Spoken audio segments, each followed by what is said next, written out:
There we go. Yo, what's going on, man? We got my boy Tragedy in the building, man. Yeah, for sure, bro. Happy to be here, man. Appreciate you having me too. Oh man, same here, man. I appreciate you for coming on, man. How you doing, For bro? sure. Everything good, man. Just I got this little project that I'm working on that actually one of my homeboys is actually mixing and mastering for me right now. Hmm. So it's gonna be called Late Night Thug in the prequel. Okay. And if everything goes well, I'm gonna have that shit ready. I can cuss on here. Go ahead, do your thing, bro. Yeah, yeah. All right. You know the bad words come out naturally. Yeah, do But your thing. yeah, so I'll be trying to be professional, but it's kind of hard when you're so ghetto. Yeah, man. But my homeboy's putting the final touches on the mixes Hmm. because it's stuff that I did that actually spent a whole lot of money out of my pocket to pay for the studio time, pay for the engineering, and pay for the little mix and all that stuff. So it's just stuff that I mean, financially, it's stuff that I got to put out. You know what I mean? It's old stuff, but it's stuff that I really pour my heart into. You know what I mean? So, and for a minute, I was getting ready to just say, man, fuck that, I ain't putting that shit out. Like it's just old already. It has no relevance now. But at the same time, like I said, this is coming out of my own personal bank account. You know what I mean? So Right. it's like I can't let this just sit in the cut. And so the homie got a bunch of new material that I was getting ready to put out. It was gonna be called Late Night Duggan Volume One, the Midnight Masquerade. Okay. But since when I was going through all the files and I seen all my old stuff, I was like, nah, this has to come out. So we calling it Late Night Thuggin', the prequel, the night before the masquerade. So I'm looking forward to that. I don't know if you've seen that on my Instagram, but I actually put out like the official what's it called album cover or Yeah, I EP saw cover. that. That was like a week or two ago, maybe, right? Nah, it was just last night. No, okay, maybe you know what I'm thinking about. I think did you made a post pretty much saying you was coming back, you finna start Yeah, rapping again? that's right. That's right. Right. That's what Yeah, I was thinking about. That was like a week ago, right? yeah. That was about a week ago. Yeah. That's what I was thinking about. So look, let's just jump straight into it, man. You grew up in where you grew up at, Torrance? I was born in Boyle Heights, which is East LA, but I was definitely raised in Torrance, but I was always back and forth. And also, Okay. like to be honest, like my third home basically was Watts. The South Central Watts area. 92nd and Nansac, and 106 and Hoover, which is the South Central area. Well, that's both South Central, but yeah, but like the Hunnits, that's whatever they call it. Yep. You know what I mean? So yeah, so I got a little bit of all the different worlds, different tastes of life. You know what I mean? So that's the reason why I don't have no fucking racist bones in my body. You Right. feel me? Because I grew up around both the Hispanics and the blacks and shit. I hate using the word blacks, but like the brothers. You know what I mean? Right. Oh man, Yeah. what okay, so let me ask you, what was it like just growing up, that whole bouncing back and forth between the three areas? How was it for you, bro? Like, I mean, I was really, like established in Torrance, right? and but I was just, I was a badass. I was a fucking badass fucking kid. You know what I mean? Even though I come from a good family, like with that time that we spoke at your studio, but I was a little badass and shit. So I was just finding my way to back to East LA and all that stuff, and I got a little bit of everything because I noticed that when I was in Torrance, it's kind of fucked up saying this, but the people I grew up with and some family members were basically telling me that black people were the enemy. Mm-hmm. And then you go back to East LA, some of the original Mexican neighborhoods out there have black people in them. So it Mm. was always kind of like, why are they enemies over here? And I was so young and so impressionable at the time that I was trying to figure it out. Right. So I was trying to figure out. So why did my cousin say these guys ain't cool and these guys over here are hanging out? So you know what I mean. So it took me. I mean, it was Right, a yeah. culture shock for a little bit. You know what I mean? So it was definitely a little rough because I always been a big sports fan. And I was always trying to play basketball at the park with the black kids, and my homies would be like, "Nah, that ain't cool. That ain't cool." But you go to Watts and shit, and you go to East LA, the black kids are playing with the Mexican kids, and it's all love. Right. So it took me a minute to adjust, to kind of get the understanding. You know what I mean? And that's when I kind of realized, like, oh yeah, the black people that live a few streets up are coming over here and tearing shit up. They're trying to take some lives and shit. So it took me a minute to adjust, but at the same time, though, I was able to maneuver around the cracks and stuff. So I think that's the reason why I'm still here. Right. Why do you think it was like that. So like in that area that they were teaching you that, where do you think it came from? Just typical natural warfare. I don't know. I can't say natural, like just typical traditional warfare. Between. I mean, because I actually spoke to an older cat from my neighborhood, and one day I finally asked him like, how did the beef start? With Eastside Torrance and like the Crips down the street. Uh-huh. And they all said the same shit, like, oh, it's school. We just didn't really like each other. House parties, I mean, the girls had their eyes on us, and them dudes didn't like it. So I mean, so it was. I mean, like any beef and shit, the majority of the time it starts over a female. What I mean? It starts over a woman. Right. So I mean, so I know for a fact, that's where it came from. But then it just little by little just elevated to fighting and to gunplay and to just on-site murder shit. You know what I mean? Right. And then it just got out of hand. It just got completely out of hand. Right, because essentially it sounded like the beef really started for no real It was legit nothing. It was reason. just it was really nothing. You know what I mean? And to be honest, it gets to the point where I kind of look at it like this shit is stupid. Mm-hmm. But at the same time, it's like, you know what, this is retarded. I can't believe, I'm contributing to this. But at the same time, I'm getting attacked at school, you know what I mean, by these dudes and shit. And it's like, okay, that's the reason why we don't like you motherfuckers. I get You know what I mean? right. You know what I mean? So I don't know, it's kind of one of them things that once it gets implanted in you and it gets embedded in your DNA, it's really no turning back. You feel me? Right. So basically you pretty much like, damn, I don't agree with the war, but at the same time I'm still dealing with having to protect myself when I come Exactly. across certain people. Exactly. That's exactly what it was. You know what I mean? And like I was in and out of juvenile halls, pretty much my whole adolescent life. And my first year, my one and only year of high school was at Gardena High School. Okay. And that was back in 04 going into 05. And there, I mean, I already had the juvenile detention mentality type of shit. You know what I mean? And I got to that school and the majority of that school is open, they're all fucking transferred from either Locke or Fremont or Dorsey. They all end up at Gardena High. Right. And I was around a bunch of, dudes from Hoover and dudes from there was one or two neighborhoods, like NHCs or whatever up there, but they were the minority up there. Uh-huh. You know what I mean? And just being there, it just got me to the point where it's like, you know what, these dudes are getting, these young dudes, but they're about the money already. So that's when me personally, what I mean, I say, you know what, like fuck with the fuck with the homies thing. This is my plug right here. I can get plugged up with them. You know what I mean? Because I swear to God, it was 2005, and these dudes is driving fucking Suburbans and shit. I mean, they buckets, but they got cars. I'm still catching the bus. You know what I mean? So it got to the point. There's one particular night. The reason why I even bring that up is one particular day that I had to catch the bus right there on Normandy and 182nd Street in Gardena, which is where Gardena High School's at. Right. And these dudes and shit, not to put what side it was from, but and they were Crips, and they rolled up on me. Somebody told them like, hey, that fool goes to Gardena High, so they came specifically for me.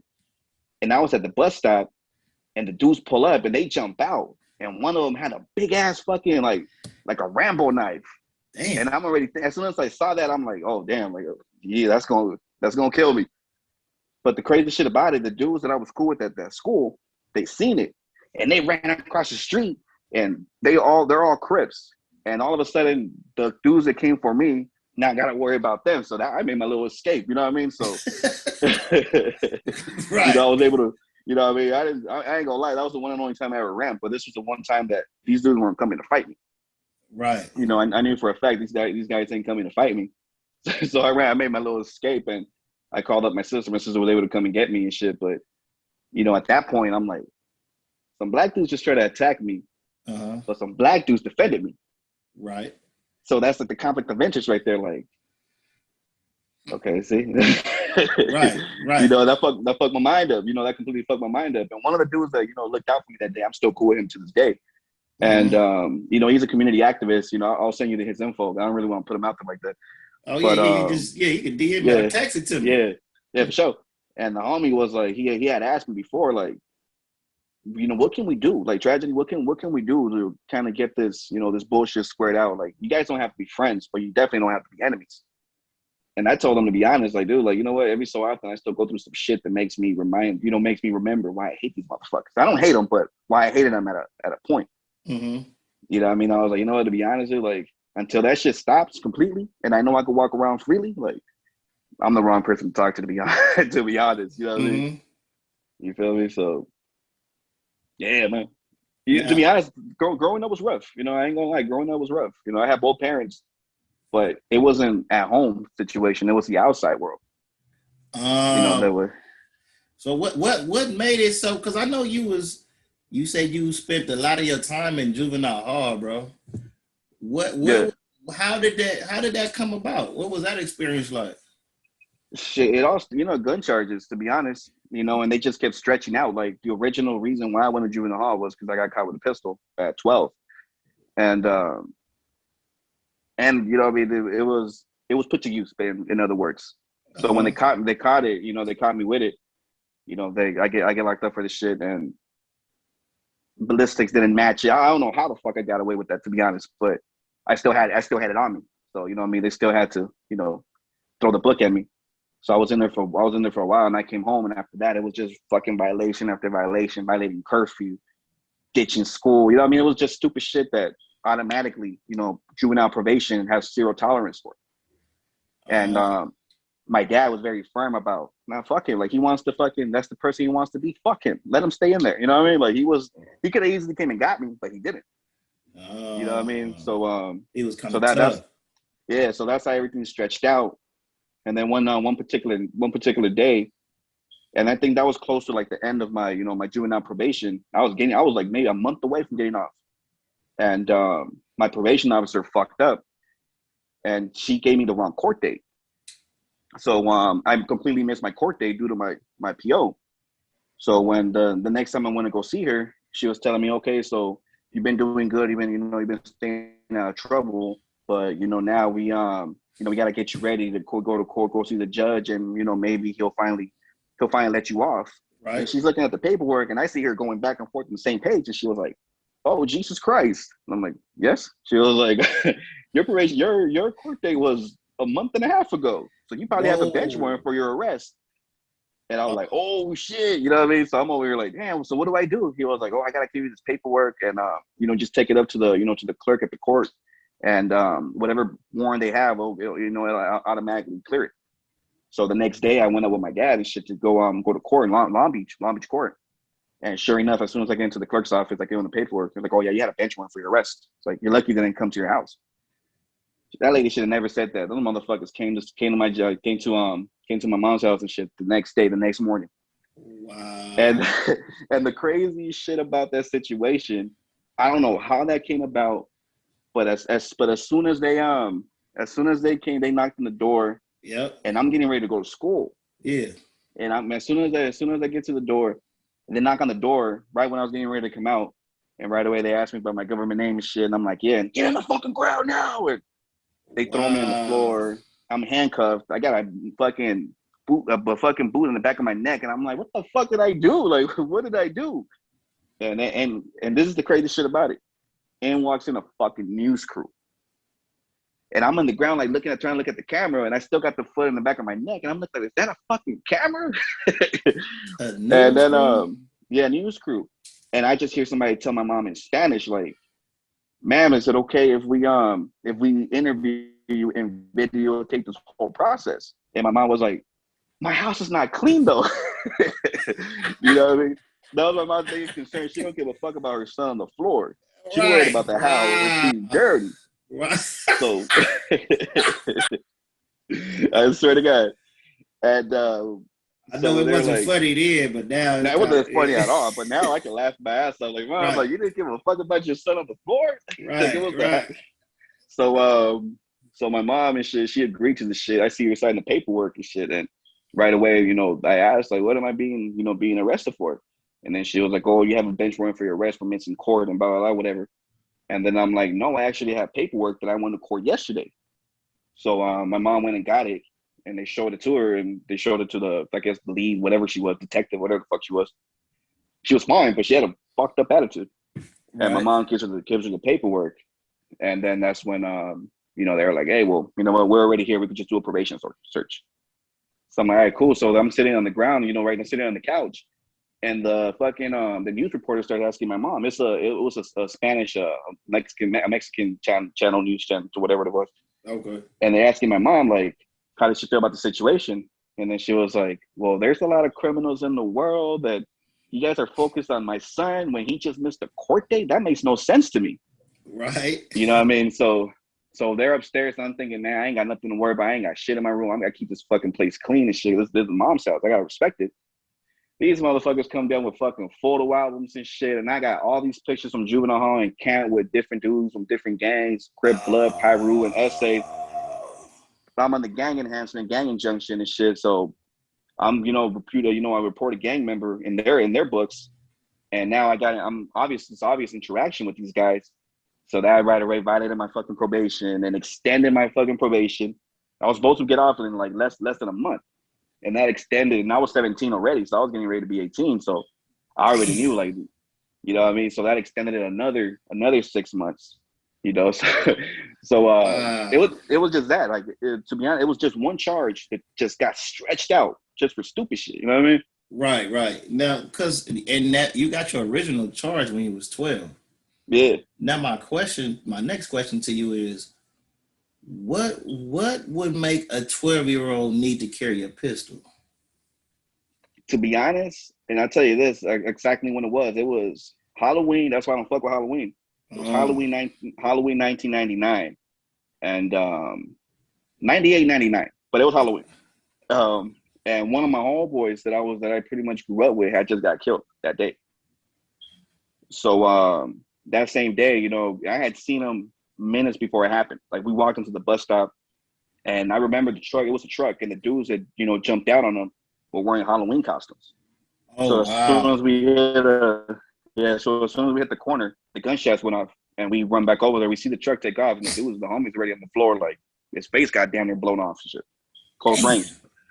So that night, it was like, I knew one of my homeboys kept the heat, and he caught me. He caught me trying to take it. And when he saw me, he saw my eyes all watery and bloodshot, and he was like, "Oh yeah, the homie, blah blah." I'm like, "Yeah." He was like, "Well, if you gonna take it, you gonna use it."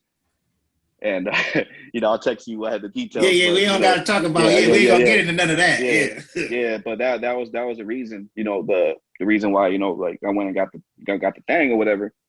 And that night it was raining. I'm never gonna forget that shit. It was raining, and after everything was said and done, like, it was probably like around 11 at night.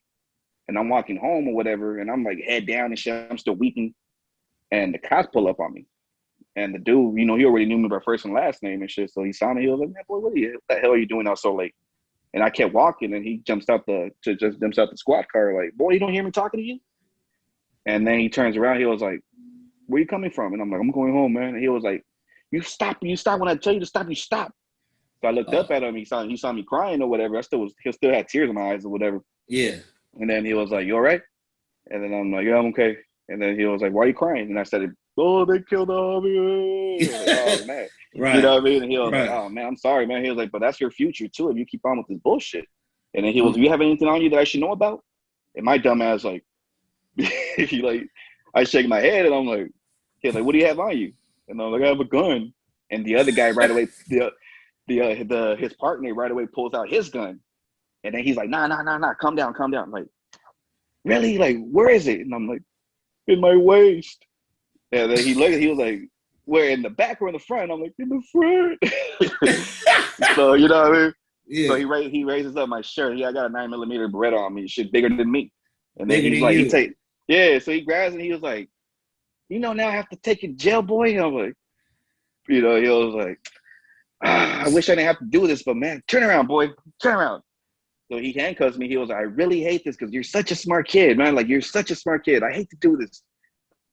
Fuck, man. Like, I don't want to do this shit." He was mad. He was disappointed. Yeah. I don't know if he wanted to let me go or what the case was, but he was mad. He was like, "Fuck, like, damn, now I don't want to do this to you, man. I don't want to do this." But so, you know what I mean? And I think maybe it was the best thing for me, or maybe it was the worst thing for me. Yeah, but you know what I mean? But that one day cost you everything. Just what, as a child though, right? That's That's what I don't agree with Yeah, when it comes to, I guess, the judicial system. It's like you don't get there, you don't get a second chance. yeah, because especially too when you get I don't want to make it sound like cliche or just sound like play the racist card, Mm-hmm. but the judicial system works different for blacks and browns. Yes. You know what I mean? It's completely different. Like Yes, it. I know white kids and shit. Matter of fact, I'm not sure if you're familiar with that little white boy that was he was claiming 9 O's. Yep, I'm very Uh, familiar with that yeah, case. Yeah. I actually had one my homie's auntie or mom actually cleaned his house, and she was a house cleaner she did house cleaning for a living. Uh-huh. So and this lady actually knew him since he was a fucking duck to a knee high, and she even said it like if he was Mexican, they wouldn't have no leniency on him. They wouldn't have mattered if he had money. They would have thrown the book at him. But since Mm-hmm. he's a white boy and the family had cheese, like they had money. Money. These dudes did a drive by in a fucking C-class Benz. Come on now, that tells Yeah. you. What does that tell you? And he was the only one that got off. He's the only one that got up. Everybody got life. Everybody got fucking Ridiculous. football numbers. You know what I mean? They Mm-hmm. all got football numbers. And Makes then no damn sense. right.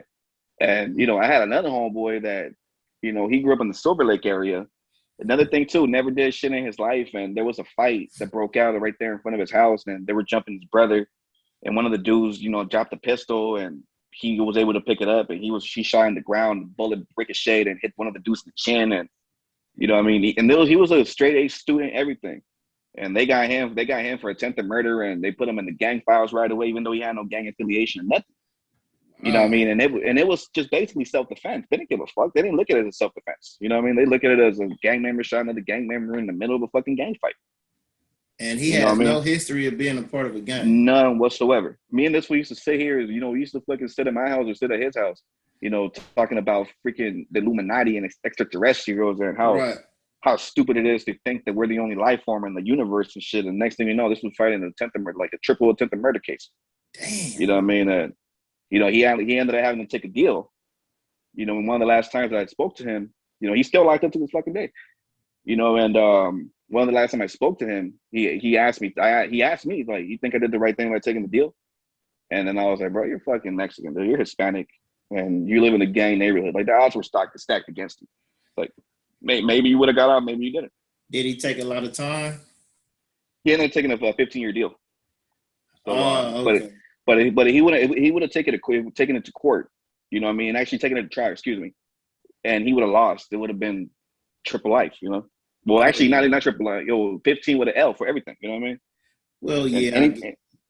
anything with not excuse me, not 15 with an L, like 10 with an L for each one. Oh You know no, what I mean? hell So no. this, there's still there's a guaranteed chance you're not gonna come. You're not gonna come home. You know what I mean? Right. Because you got that L at the end of your sentence. Like it's gonna be tough. It's gonna be tough Uh, for you to come home. yeah, that sounds like a self-defense case. I mean, of course they're gonna charge you for firing off the gun because we in California. That's just what the hell. Yeah. Our Exactly. gun laws is crazy. So it's Yeah, for almost sure. like, it's almost like, God damn, man, it's a fight to fight my brother and now defend my brother. It's like, okay, I Right. guess I'll do the Right. 15. I'll do the 15 for defending my brother. If that's what I gotta Exactly. do. Long as, Yeah, definitely. right. I'll do the 15, man. Let me ask you, bro.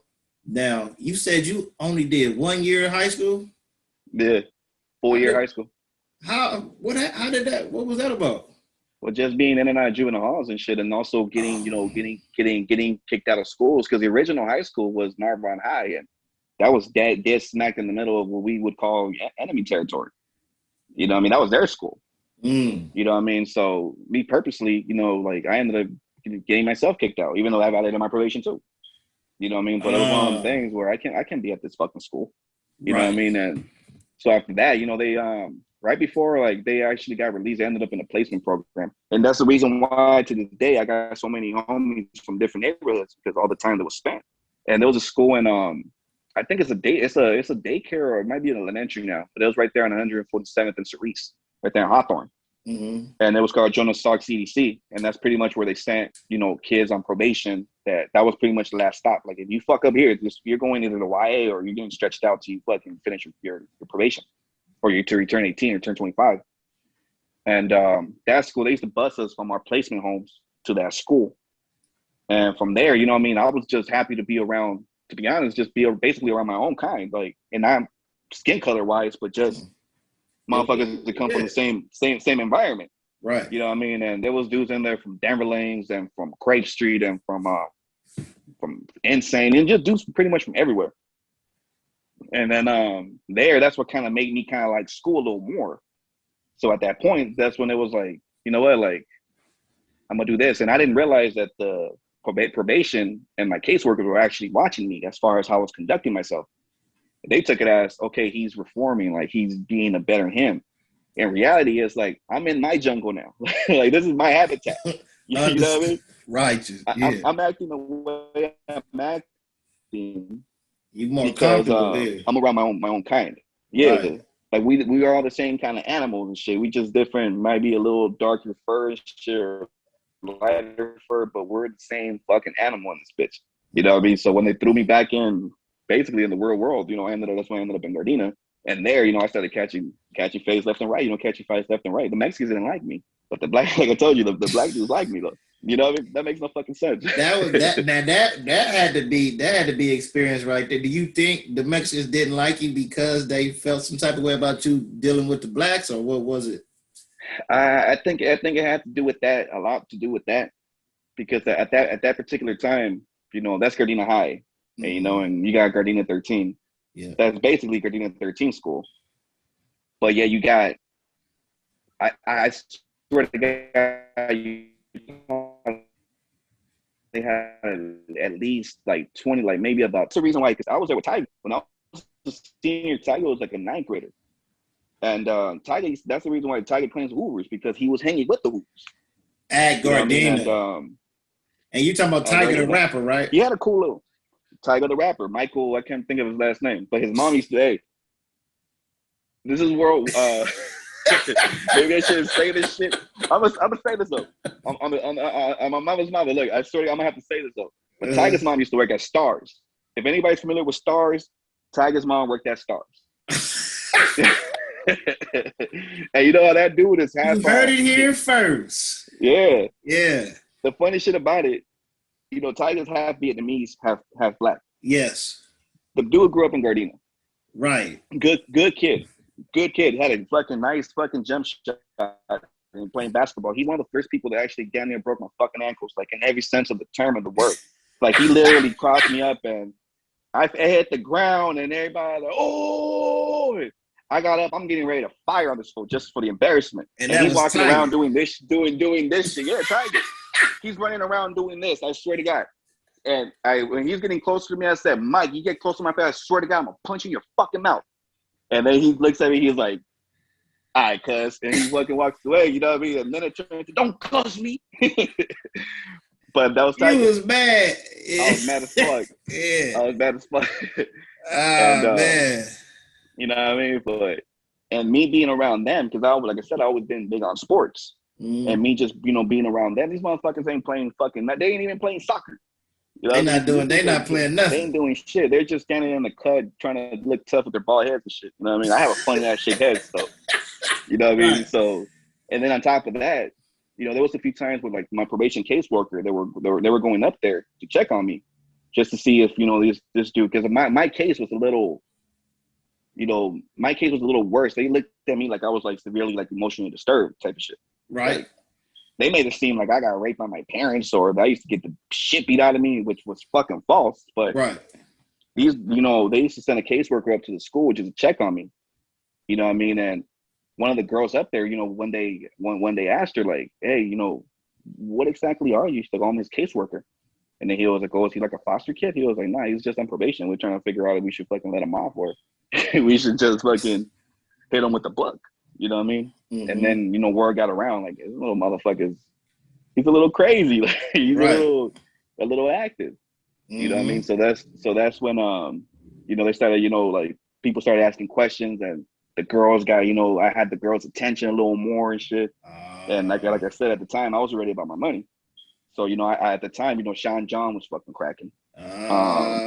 Rockaware with shit. You know what I mean? I had that. You know, Air Forces, all that shit. I had it. you know, and my parents weren't buying. I was like the movie Notorious. Uh-huh. How Biggie made waiting for his mom to leave, and Yep. then he'll go upstairs, and then Yep. you know, change his clothes and grab the burner. Even the pistol shit. No, that was me, 100%. You 100%. know what I mean? So as soon as I fucking leave to the front, you know what I mean, you know, go catch the bus. You know, I made sure my mom wasn't watching, nobody was around, and there was like a little hallway right there, like the little boiler room. I had all my shit in there, so get dressed up really quick and shit, and take off. You know, so I was a little fly motherfucker. You know what I mean? Yeah. I was fly. You know what I mean? And my dad used to always tell me, "Shit, your appearance is everything. Like your Right. appearance is everything." You know what I mean? And you know, that's like I said, I told you before. Like me and my pops never really had like the best relationship in the world. Mm-hmm. But some of the few things that he taught me, you know what I mean? He told me like You learned it. You yeah, understood it. he told me before. It's like you could be fucking dressed in diamond from head to toe, and you can still look like a fucking bum. You know Still what I look mean? like a Like bum. yeah. So he was Yep. like, you know what? It's all about how you carry yourself. You Right. know, and at school, you know what I mean? I'm walking with a little limp and shit. Think you know, like a little pimp limp, a little gangster limp. You know what I mean? I got fly clothes. These girls, you know, they're attracted to me either by the flyness or the looks or just Whatever the it is, bad, you they know, attracted. Yeah. yeah, the little gangster image type shit. And so they're looking at me like that's a real one right there. Like not you motherfuckers. You know what I mean? Yeah. They were the ones getting attacked during the little racial riots and shit. You know, they're How the one. They're the victims. You know what I mean? now? Not me. How? How did you deal with that? Because so I'm assuming was that 1 year your senior year at Gardena? That's my 1 year, and it went down. And I got a Now, scar in my head from the shit too. damn. It, How did you? uh, I don't know if you can see it, but I got a scar up here from getting jumped by four black dudes inside class. You How know, did? and they How caught did you? themselves claiming 40. They were claiming 40 Crip and shit. But I fuck with the 40s. I got only for 40s.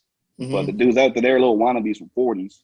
You know, and yeah, Now yeah. I got my yeah. Go how ahead, did go you have to deal with that? Like that, my whole that's because you. How did you? How did you deal with that? Because you got a race ride, but then you still cool with something black. So how is that? You know? To be honest, like the people I hung out with, they were all pretty much like the I don't want to say the social rejects, but they were like pretty much like Bob Marley said, we were like the stones that the building refused type of shit. Okay. You know what I mean? And that school was low key cliquish. You know what I mean? It was like at that time they're talking about '05, Right. '04 going to '05. Right. And that school was very cliquish, you know what I mean? So obviously all the transfers that were claiming Hoover, obviously they're hanging together. And a couple little dudes here and there, they're claiming Pyru. Like there was like a lot of dudes in there claiming Centerview Pyru and shit. Carson, you Mm-hmm. know, they had their own little place.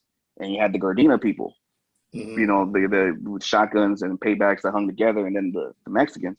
Mm-hmm. And then you had me and the homies I hung out with. You know what I mean? Like some of these dudes are from Compton, you know, but they're all essays, they're all Mexican. Okay. You know, some dudes are from Compton. You know, there was two or three from that kid that I told you about. You know, they ended up taking that case, but he lived in Silver Lake, and that's damn near downtown. Well, that's downtown LA. Right. You know, so I'm hanging with them, and we're pretty much to the point where these Mexicans dudes don't like us one bit. You know what I mean? They didn't like me because they thought that I was another reason why they didn't like me. They didn't like me because they thought, you know, me being from Torrance, you know, they're Gardena 13's worst enemies without getting too much into the gang politics, but their worst enemies is another hood in Torrance called T Flats. Understood. And Okay. and they're in Torrance, we're Yep. in Torrance, but we're not friends at all whatsoever. You know Right. what I mean? There's you know, years and years of bloodshed between my neighborhood and their neighborhood. Right. But just for the simple fact that I'm from Torrance, you know what I mean, they thought that I was somewhat affiliated with them, which was not the fucking truth. That was the complete opposite. And so for the most part, like these dudes just didn't like me for being fly, Right. for being cool with the brothers, Uh-huh. and they also think there's some sort of affiliation. And once they, you know, I guess they ask questions, they're like, nah, they don't fuck with each other. Oh, nah, that's from Torrance, fuck him too. So they was just You know what I pretty mean? much hating on you, sound like. Yeah, definitely. That's what it And sound like. for Yes. sure. So when the shit went down, it was like, why the fuck are we gonna fucking back up these people? They don't even like us. You know what I mean? They dislike us to the full extent. You know what I mean? So when the shit went down, they had a little crew up there. It was called the Wise Guys. And there was just a little combination of a little bit of everything. You know, the dudes from the Hoovers and some dudes from Hoovers. Like a clique.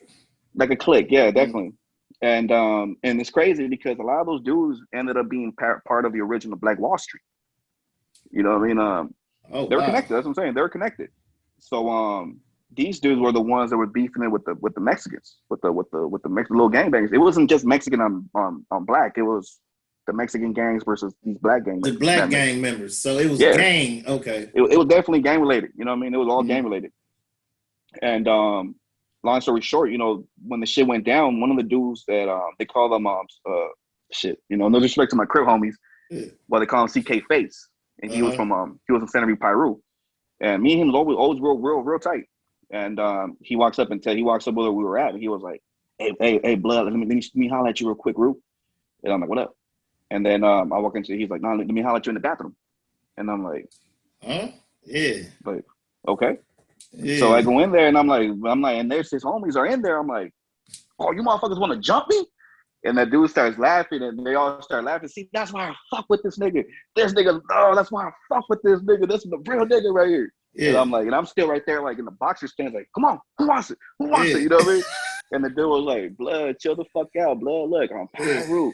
Nigga, we about to fucking let loose on these fucking essays right now, nigga. So you don't gotta be with us. Yeah. He was like, you don't gotta be with us, blood. But you and your niggas, y'all need to fucking just shake the fucking spot. Go find somewhere to kick it at until this shit is done, blood. I'm Peru. And I'm like, seriously? He was like, nigga, I ain't playing, blood. I fucks with you, homie. He was like, I fucks with you. But when the shit goes down, nigga, you Mexican. You an essay. Right. And I'm like, so I went and told the homies, like, hey, it's about to go down right now. He was like, so what do we do? I'm like, let's fucking go hit the fucking PE field. Who got a blunt? You know what I mean? Right. And you know, that school was, like I said, that school was the Thunderdome and shit. And there was a lot of dudes up there that was, you know, selling their shit.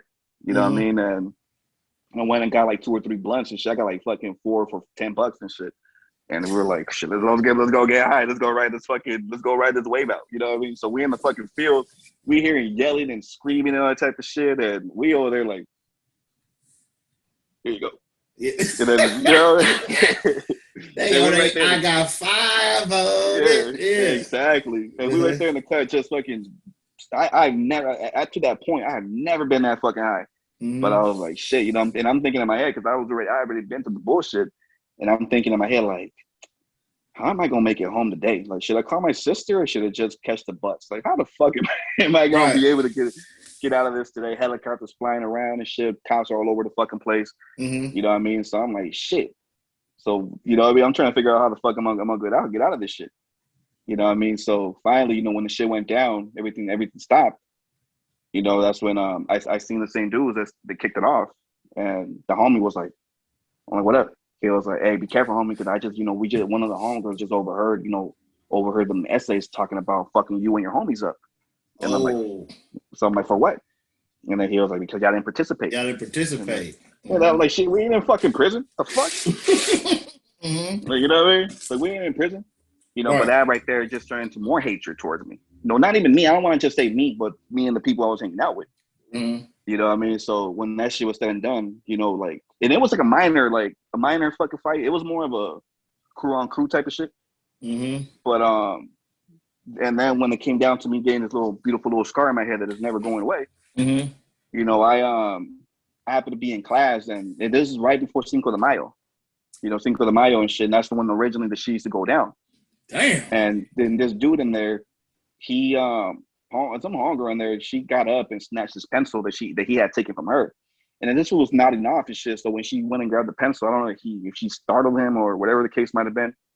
But he jumps up and he was like, what the fuck's your problem, bitch? You know, and she's like, man, calm the fuck down. You took my pencil. Nah, bitch, that's my fucking pencil. You fucking beat her, bitch. And I'm like, damn. And then I was cool with him. You know what I mean? And he was claiming 40 Crip. And I was cool with him because I was locked up with 2 of his homies with Baby J Rock and Tiny Time Bomb from 40 Crip. You know, shout out to the homies. You know, they free now. Right. And I get up and he's like, man, watch, you fucking beaner motherfuckers. I'm single to my story. I'm gonna fuck all you fucking beaners up. And I was like, hey, dude, shut the fuck up. He was like, nah, you cool, homie, but these motherfucking beaner bitches. And I'm like, dude, shut the fuck up. And then he was like, cuz, me and you was cool, tragedy, we cool, nigga, but shut the fuck up, mind your business. And I'm like, dude, say that beaner one more time, homie. And he just like, man, like I said, you beat, and I got up and it just went crazy. Yeah, so I got off and took off on him and just general principle. And once that happened, his homies jumped on me automatically. And when they were over there trying to rush me, you know, I ended up getting pushed backwards. I hit the corner of the table and shit, I blacked out. I was basically knocked out for like a good 5 to 10 seconds. So whatever ass whooping they gave me, I didn't even feel it. I didn't even see it. I'm knocked out. Yeah. Damn. And there were these fucking off-brand dudes up there and shit. I mean, they were supposedly claiming 20 Bloods or whatever. There were Samoan dudes, and they're the ones that kind of got them off of me and shit. But you know, they got them off of me, and all these dudes ended up getting, you know, kicked out of school, and I had to go get staples and shit. You know, and you know, they pressed charges against them. You know, and they trying to get me to go to court and all that stuff.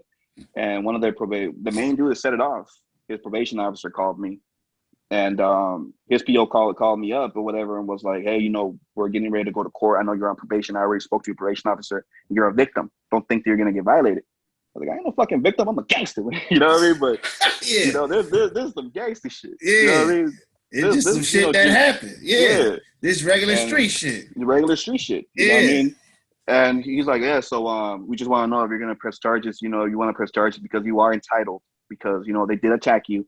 And it's like, and you are a victim. And I'm like, I'm not a fucking victim. I'm a fucking gang member. So I was like, you know what? I told him, you know what? No, I don't want to press charges. My mom's right there like, okay, no, you know, why not? And I'm like, you know what? This is a fucking misunderstanding. That guy, you know, me and him were friends. We were already friends. We just got into a heated argument. You know what I mean? It turned into a fight. His friends did what they were supposed to do and defend him because I was beating his fucking ass. Right. And then he was like, so it's not that serious. You know, we were friends then. You know, at this moment, we're obviously not friends, but I have no ill feelings towards him. Mm-hmm. So I don't want to press charges, none of that shit. Like, I hate that they have to go to jail. Like, I don't like that shit one bit. And then he was like, oh, well, we're going to have to get you to come down here and sign some paperwork. Okay, cool, no problem. You know, so actually they came up to the school. Whatever, and they brought the paperwork and they had me sign it saying that I was, you know, fucking rejecting, you know, my rights to press charges. Mm-hmm. You know, so I just signed that shit off, and dudes right there just kind of like, they kind of figured what I was doing. Mm-hmm. And when I came out, they were like, okay, well, any message you want to send to the homie? And I'm like, man, tell him I said, you know, I said, what's up? You know, tell him I said, you know, keep it rolling. Mm-hmm. And then he was like, keep it rolling. Is that some sort of gang, you know, whatever slang or whatever? Yeah. And then I was like, nah, I'm just telling him. It's just an inside thing. Just telling him I said, keep it rolling. Mm-hmm. And I turned around, and all the dude that he was friends with, he was like, what you say, cuz? And then right away, it was like, again, what you motherfuckers want to do? You know? Yeah. You know what I mean? So, you know, I told him, like, you know what? Like, I didn't, you know what? And I talked to that dude face, and I'm like, I didn't fucking say shit. I didn't do shit on me. You should already know. Like, you already know my get down. Like, I'm real. Like, I don't know about you motherfuckers and shit, what you done, but I know what I'm capable of, and I know what I've done, and you motherfuckers know what I've done. Mm-hmm. So, you can forget about me ever fucking, you know, participating in someone's fucking demise type shit. You know what I mean? Right. So from there, you know, like, the dude that I ended up setting it off with, he completely disliked me after that for the simple fact that I got the best of him, and he stopped fucking with me. But he was, yeah. But he told he ended up knowing, you know, like I said, you know, he was cool with J-Rock from you know, J-Rock from 40s, mm-hmm. And he told him the story, and then later on in life, J-Rock saw me. He was like, hey, you in the all right? Was it you? But you and the homie in school? And I'm like, you didn't press charges? Like, yeah, that was me. That's this car right here. Look.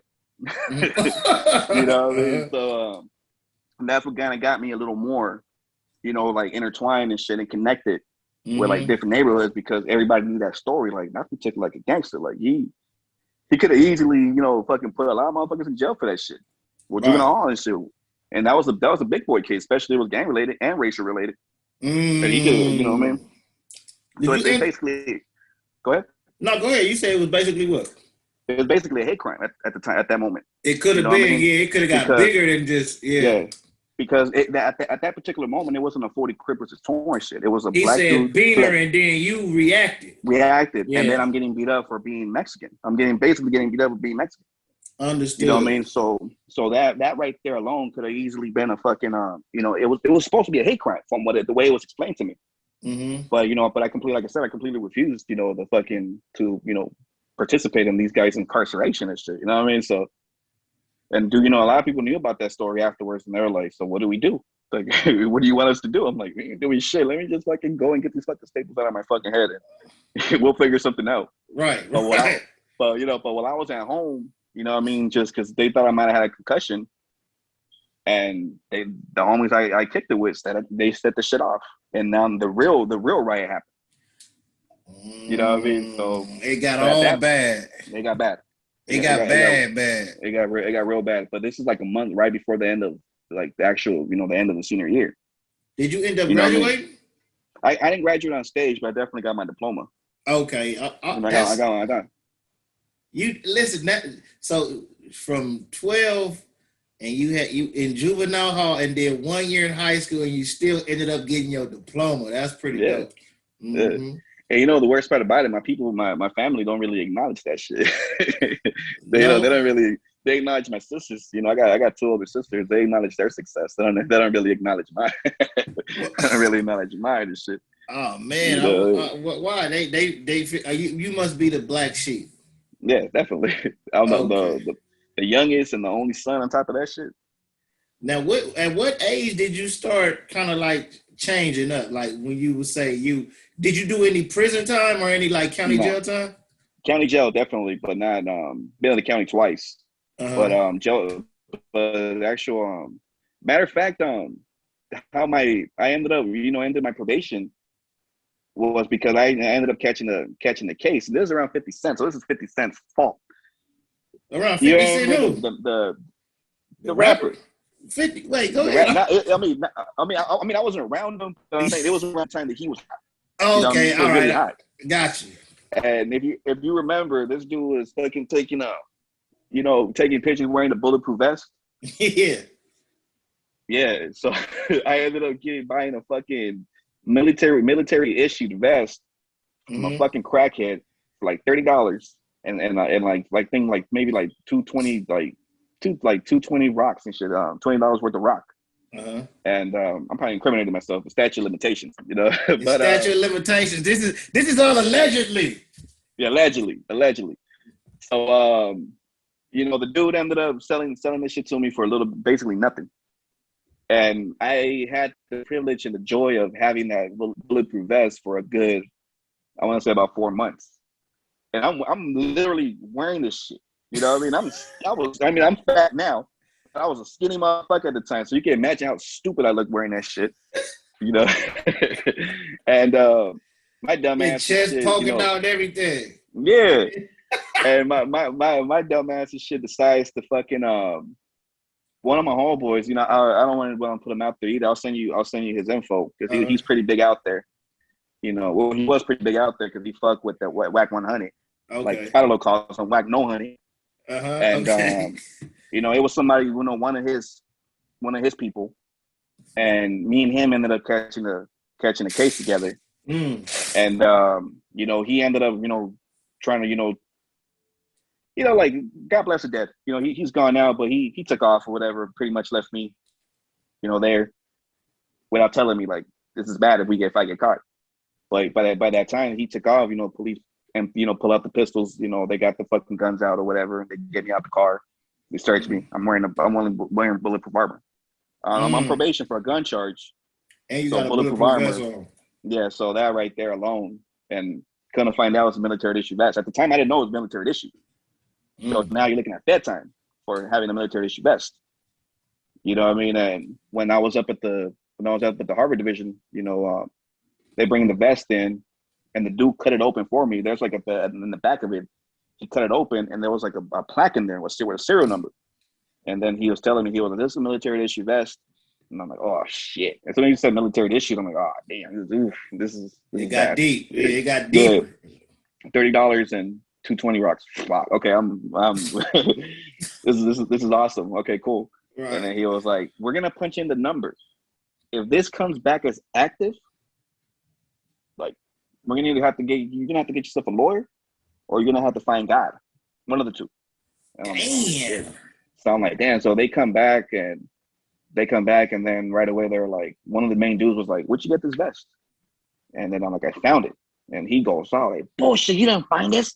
Where'd you find it? Where'd you get it from? I found it in the trash can. That's some fucking bullshit. Where'd you find this? Where'd you get this from? I'm like, man, I found it in the trash can. That's a fucking lie. Blah, blah, blah. He's going off. He's in my fucking face. I'm thinking he's either going to kiss me or bite my face off. The dude was literally just going bananas. And finally, I'm like, man, I bought it from a fucking crackhead. Mm-hmm. What's his name? Like, I don't fucking know. He's a crackhead. He's like, how much you pay for that shit? Like, $30. Get the fuck out of here. Like, there's the shit they wear in Iraq. This is better than my vest. And I'm like, holy shit. And right away, he said it was his vest? No, it was better than his shit. He was smacking his vest. He was like counting on his vest, talking about that vest was better than his vest.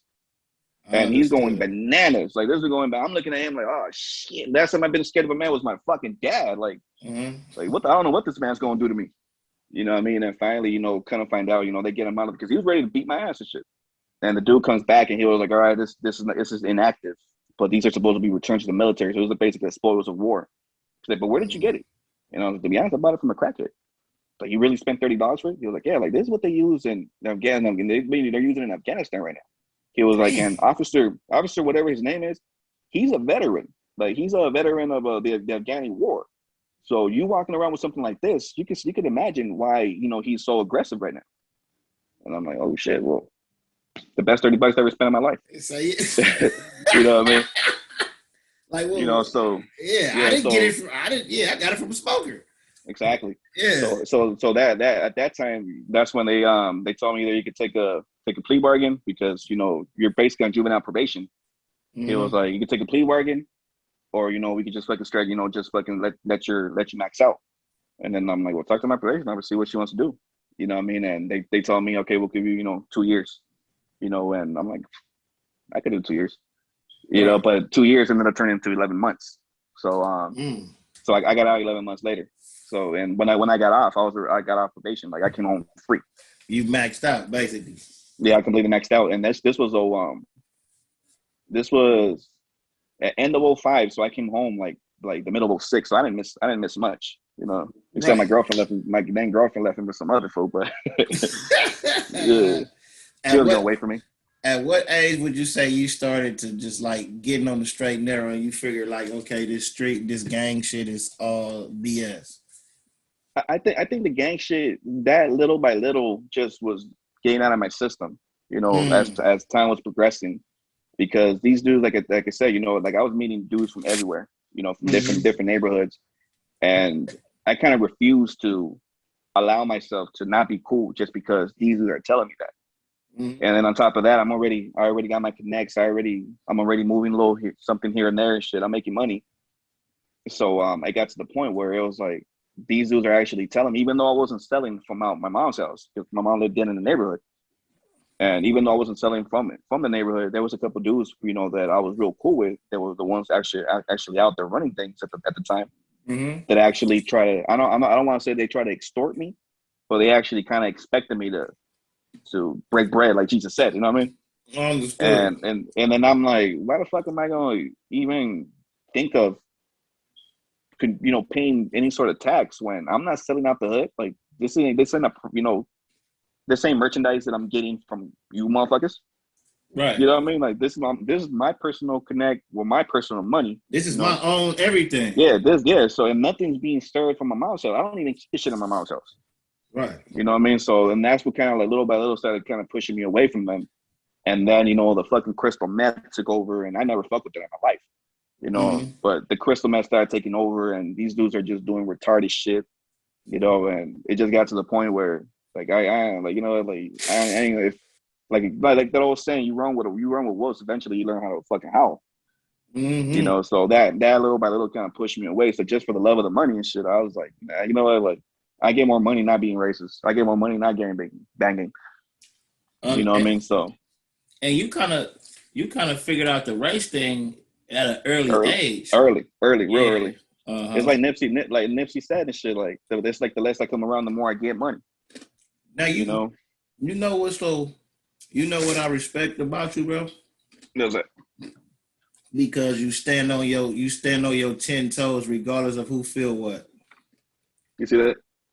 Oh yeah. Oh, look at Tragedy. That's Nip, Tragedy, and Bandana the Rag. Who is that? And who's that? That's Menace right there. Yeah. Yeah. Ain't that some shit?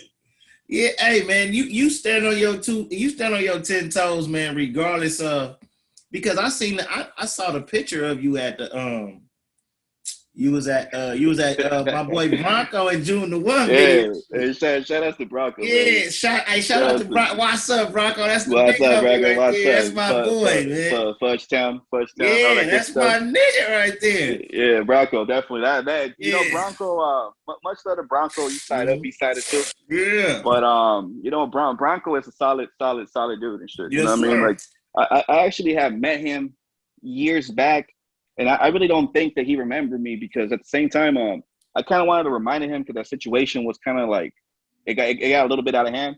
Understood. Like Okay. he jumped out because the Fudge Towns at the time. That's when it was really going hard with the Watch Rider Great. Uh-huh. And the girlfriend I had at the time, she lived right there on that Lou Dillon, whatever it's called. Lou Dillon, yes, sir. So she lived the Lou block, whatever they call it. Mm-hmm. And Bronco was one of the ones that because it got so hectic that night, and the dudes had seen me over there many a times, and I think that night the Graves had came You through don't and did gotta get something. into too much. You don't gotta get Yeah, into yeah, yeah, detail, but you yeah, know. yeah, yeah. But that particular, I think the Graves did something to him, and Okay. they was really ready to just to give it to anybody with the brown skin and shit that looked like Got you. them. So that situation turned into I'm not gonna make it out of here alive, so I might as well just take some company with me. And it got to that point where I was just like, as soon as I walk out this fucking house, it's done. And Bronco was one of the ones that pulled up, and I kind of wanted to remind him that night, Mm-hmm. but at the same time, I don't want to be that. Hey, you remember this one time? Trying to make people remember me type of shit. You know what I mean? Right. So I just kind of I bit my time. But Bronco was one of the main ones that was like, if I remember correctly, him and this other dude were like, man, if he ain't from Great, then why y'all fucking with him? Like, let the nigga be. Hey, cuz, hey, homie, you good, homie, get up out of here, And I turned around, I told my then girlfriend, like, from now, you come to my house. You come to my house from now. So Understood. I took off, and as soon as I made that right on Wilmington, I fucking stepped on it. Like, I'm driving down Wilmington like 90 miles per hour and shit. You know what I mean? Like, Get out of there. I ran red lights, everything. I'm like, these dudes are behind me. They're behind me. You know what I mean? And no, they didn't chase me or anything like that, but it got bad. It got real bad. Well, shout out You to know what I mean? Bronco. He gonna Yeah, see. man. Much love to Bronco. He gonna see it after this. Yeah, Bronco. Yeah.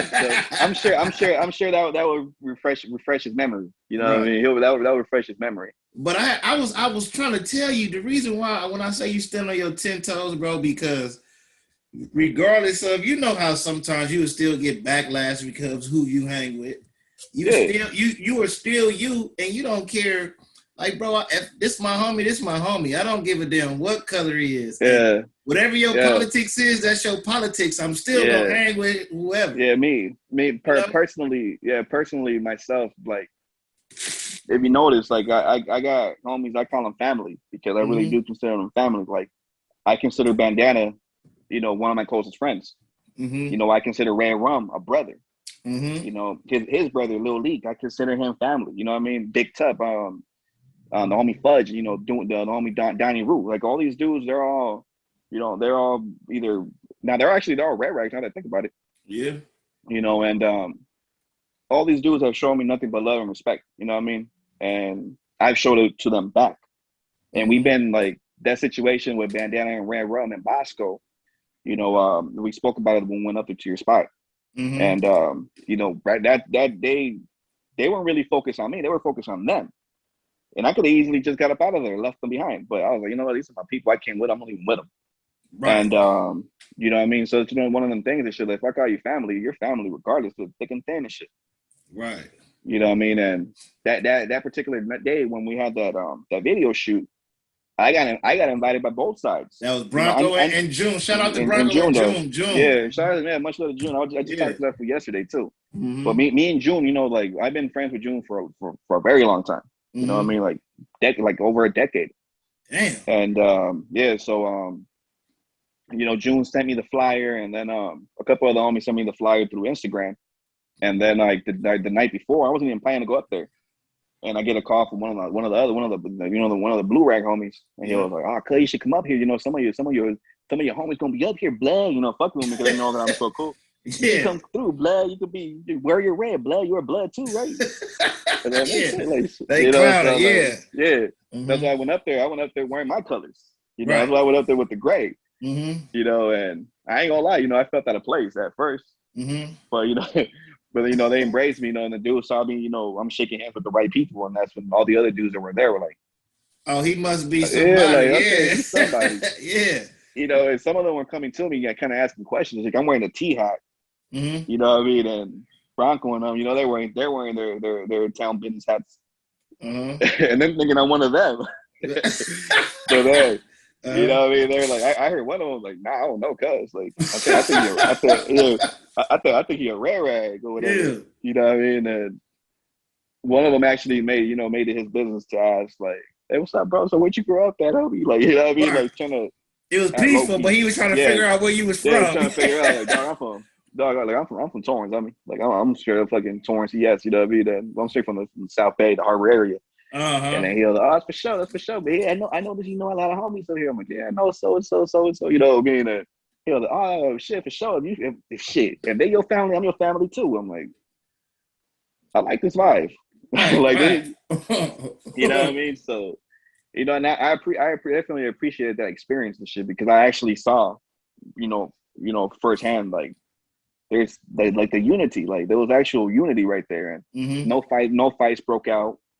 I ended up getting a free book from Creek Creek. You heard of Creek Creek? Yep. Creek is Creek Creek. Wait, Creek Creek from Athens. From Athens. Yeah. Yeah, I seen him up there. I don't know him. I know of him though. Yeah. I don't know him though. Yeah, that was cool. He was up there, and I seen him, and I was trying to figure out where I knew him from. Like I know him from somewhere. And finally, I heard him talk, and I remember seeing him on StreetGangs.com. And then he was like, "Oh shit, that's fucking OG Creek Creek." I'm like, "Hey, I just read your book, homie." And I was like, "Oh, you did?" I'm like, "Yeah, I just read your book. That shit was badass. I loved it." And he was like, "Oh, homie, if you like Power Love 1, you gonna love Power Love 2. And I was like, "Shit, where can I get it?" He was like, "I got a copy for you right now. Let me go get it." He came back, signed that shit for me. I'm like, I'm walking around that motherfucker the whole time and shit. And you know, I took a couple pictures with me and with the book in my hand. And some of my homies were like, "Was that a fucking funeral? What the fuck was that?" And I was like, "Oh, that was just a fucking Crip of Blood unity." And the homies, "I knew you were blood. I knew you were fucking blood." You know what I mean? Hey, and what, like, man, when did you start rapping, bro? 12 years old. You was rapping from the beginning. From the very beginning, from the very first time that I got locked up. And there was these two dudes from one of them I never, besides them, I never met anybody else from those neighborhoods, but one of them was from this neighborhood in Compton called Chester Block Crip. And the other one was from 6 Hood. Actually, I know another dude from 6 Hood Compton Crip. Okay. And they used to always go at it with each other. And I didn't realize at the time, but they were actual enemies. But I guess that was their way of, you know, I guess beefing, like getting their beef out of the way. But they was actually dissing each other, talking shit about each other's neighborhoods and their little raps. And I'm looking at it like, oh shit, this is about to go down or whatever. And after they were done, they'll shake hands and shit. So I'm like, man, that's dope. That's dope. And there's like posts banging on wax. So I'm like, I'm actually watching banging on wax like live. Yeah. And, so when I seen that shit, I'm like, man, this is pretty dope. And just watching them, you know what I mean? I just kind of imagine there was other times where there was different people just getting inside and just rapping. And they got to the point where I was like, if they were to ask me to get in the cipher, like, what would I say? You know what I mean? So I just started kind of practicing and shit in my little fucking funk and shit. Just, and the one time that this one dude, and I forgot his name, but he rest in peace, he got killed. But his real name was Ronnie, and he was from Twilight. He was from T-Zone Common Crip. T-Zone, okay. Yeah, T-Zone. And you know, they used to always see each other, tease up, homie, tease up. And then so one day he starts rapping and shit, and he's talking about and I know he said some shit like, I knew some essays that you can't ignore them. Matter of fact, I got my partner of tragedy from East Torrance.